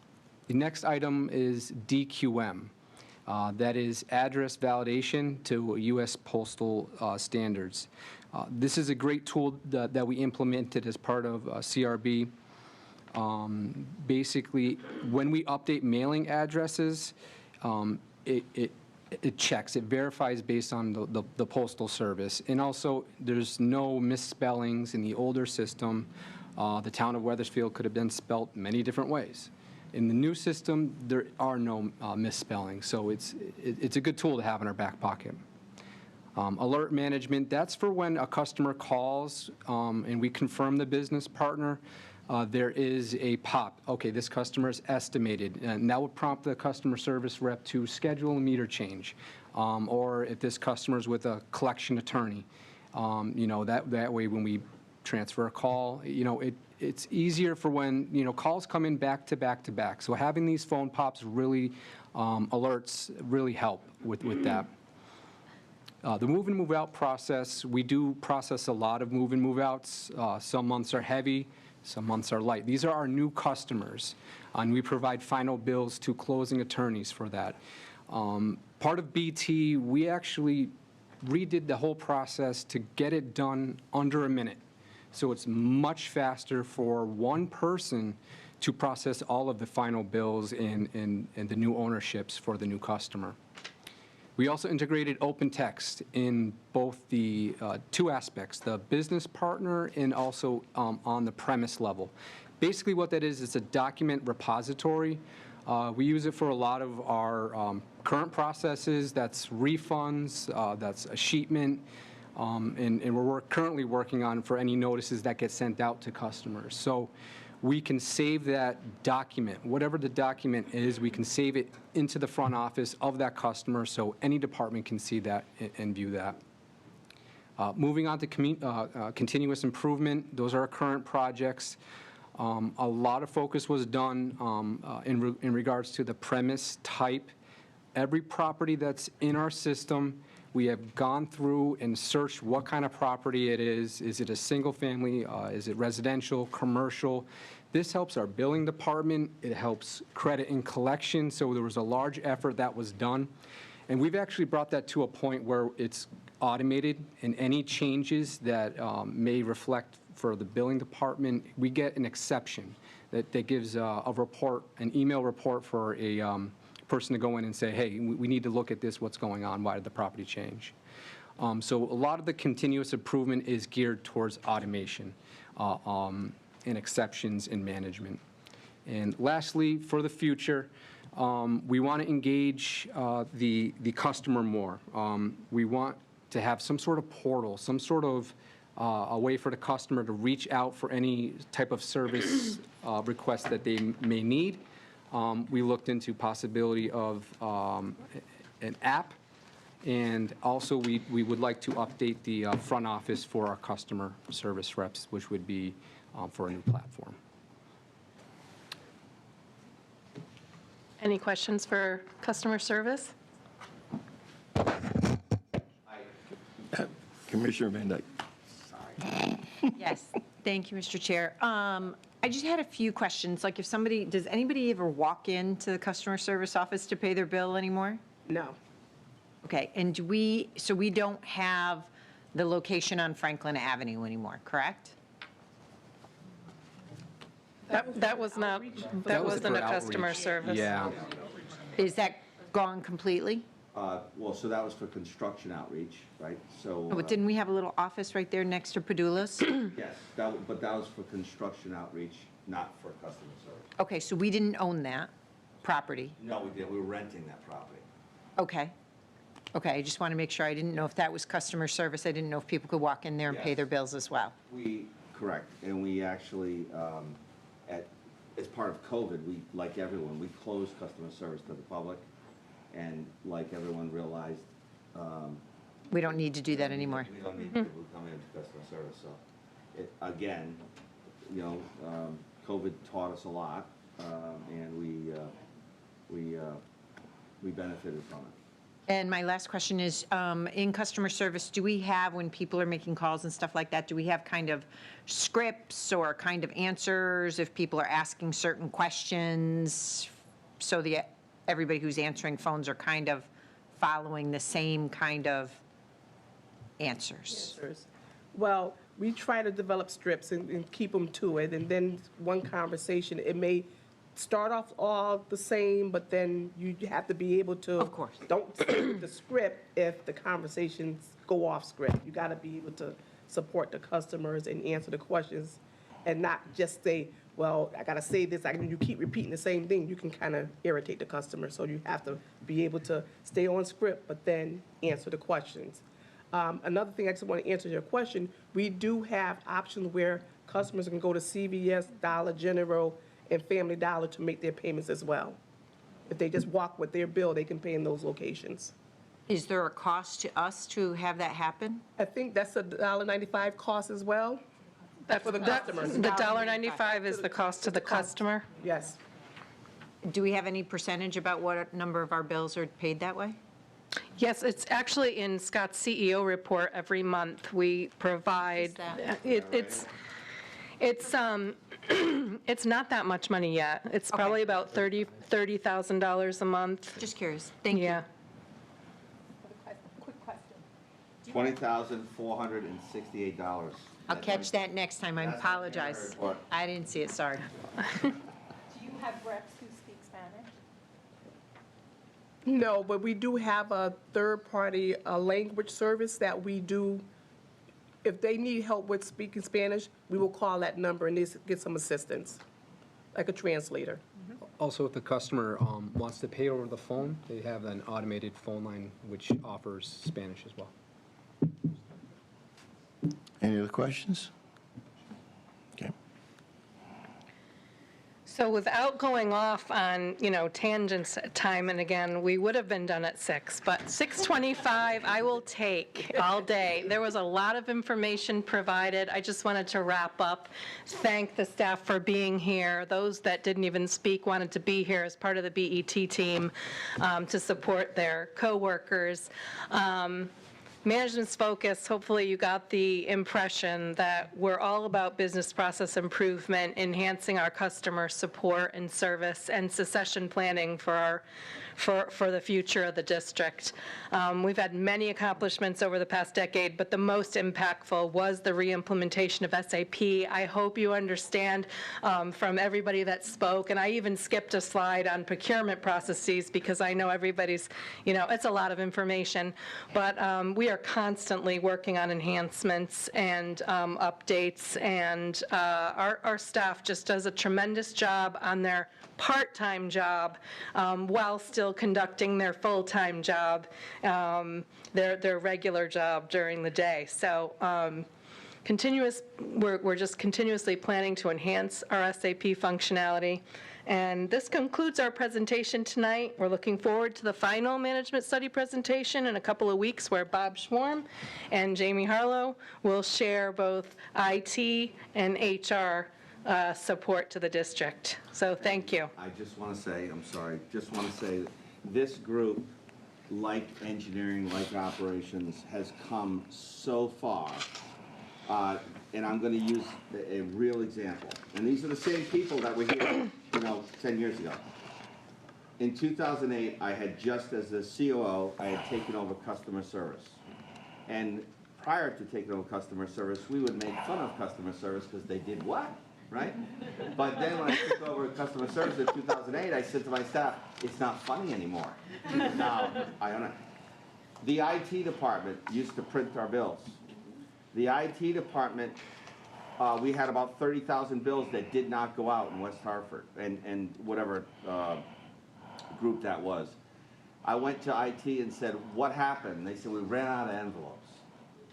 And I said, why don't you order envelopes in, well, we don't have enough room to store them. And I said, then order them every day, because bills go out every day. And if you don't send a bill out, there's no collection. I'm telling you, the amount of work that is represented here, I can't express to you how much improvement they have done by themselves through leadership and support from not just myself and Kelly and Bob and all the staff, all the managers, but promoting the people that knew how. Kim started as a clerk, right? As a clerk, and she's the manager. She understood what needed to be fixed, instead of someone saying, as I said before, SAP was implemented in 1999. The staff that managed the implementation in 1999 went down to Debbie Levesque, who is in that picture, and Debbie Levesque was the administrator of customer service, and they said, we're implementing SAP, and they've never asked Debbie Levesque of her input in SAP, the improvements. Imagine that day and that week and that month and that year, how messed up MDC customer service was. So kudos to all of you. Great job. Thank you very much. Yes, thank you very much. And out of all the presentations, this is the best show and tell I've seen so far. Any other questions? All right, well, let's move on to opportunity for general public comments. Great job. Yes. Very good. Well, with that. Mr. Chair, motion to adjourn. Sold. Thanks, everybody. Thank you.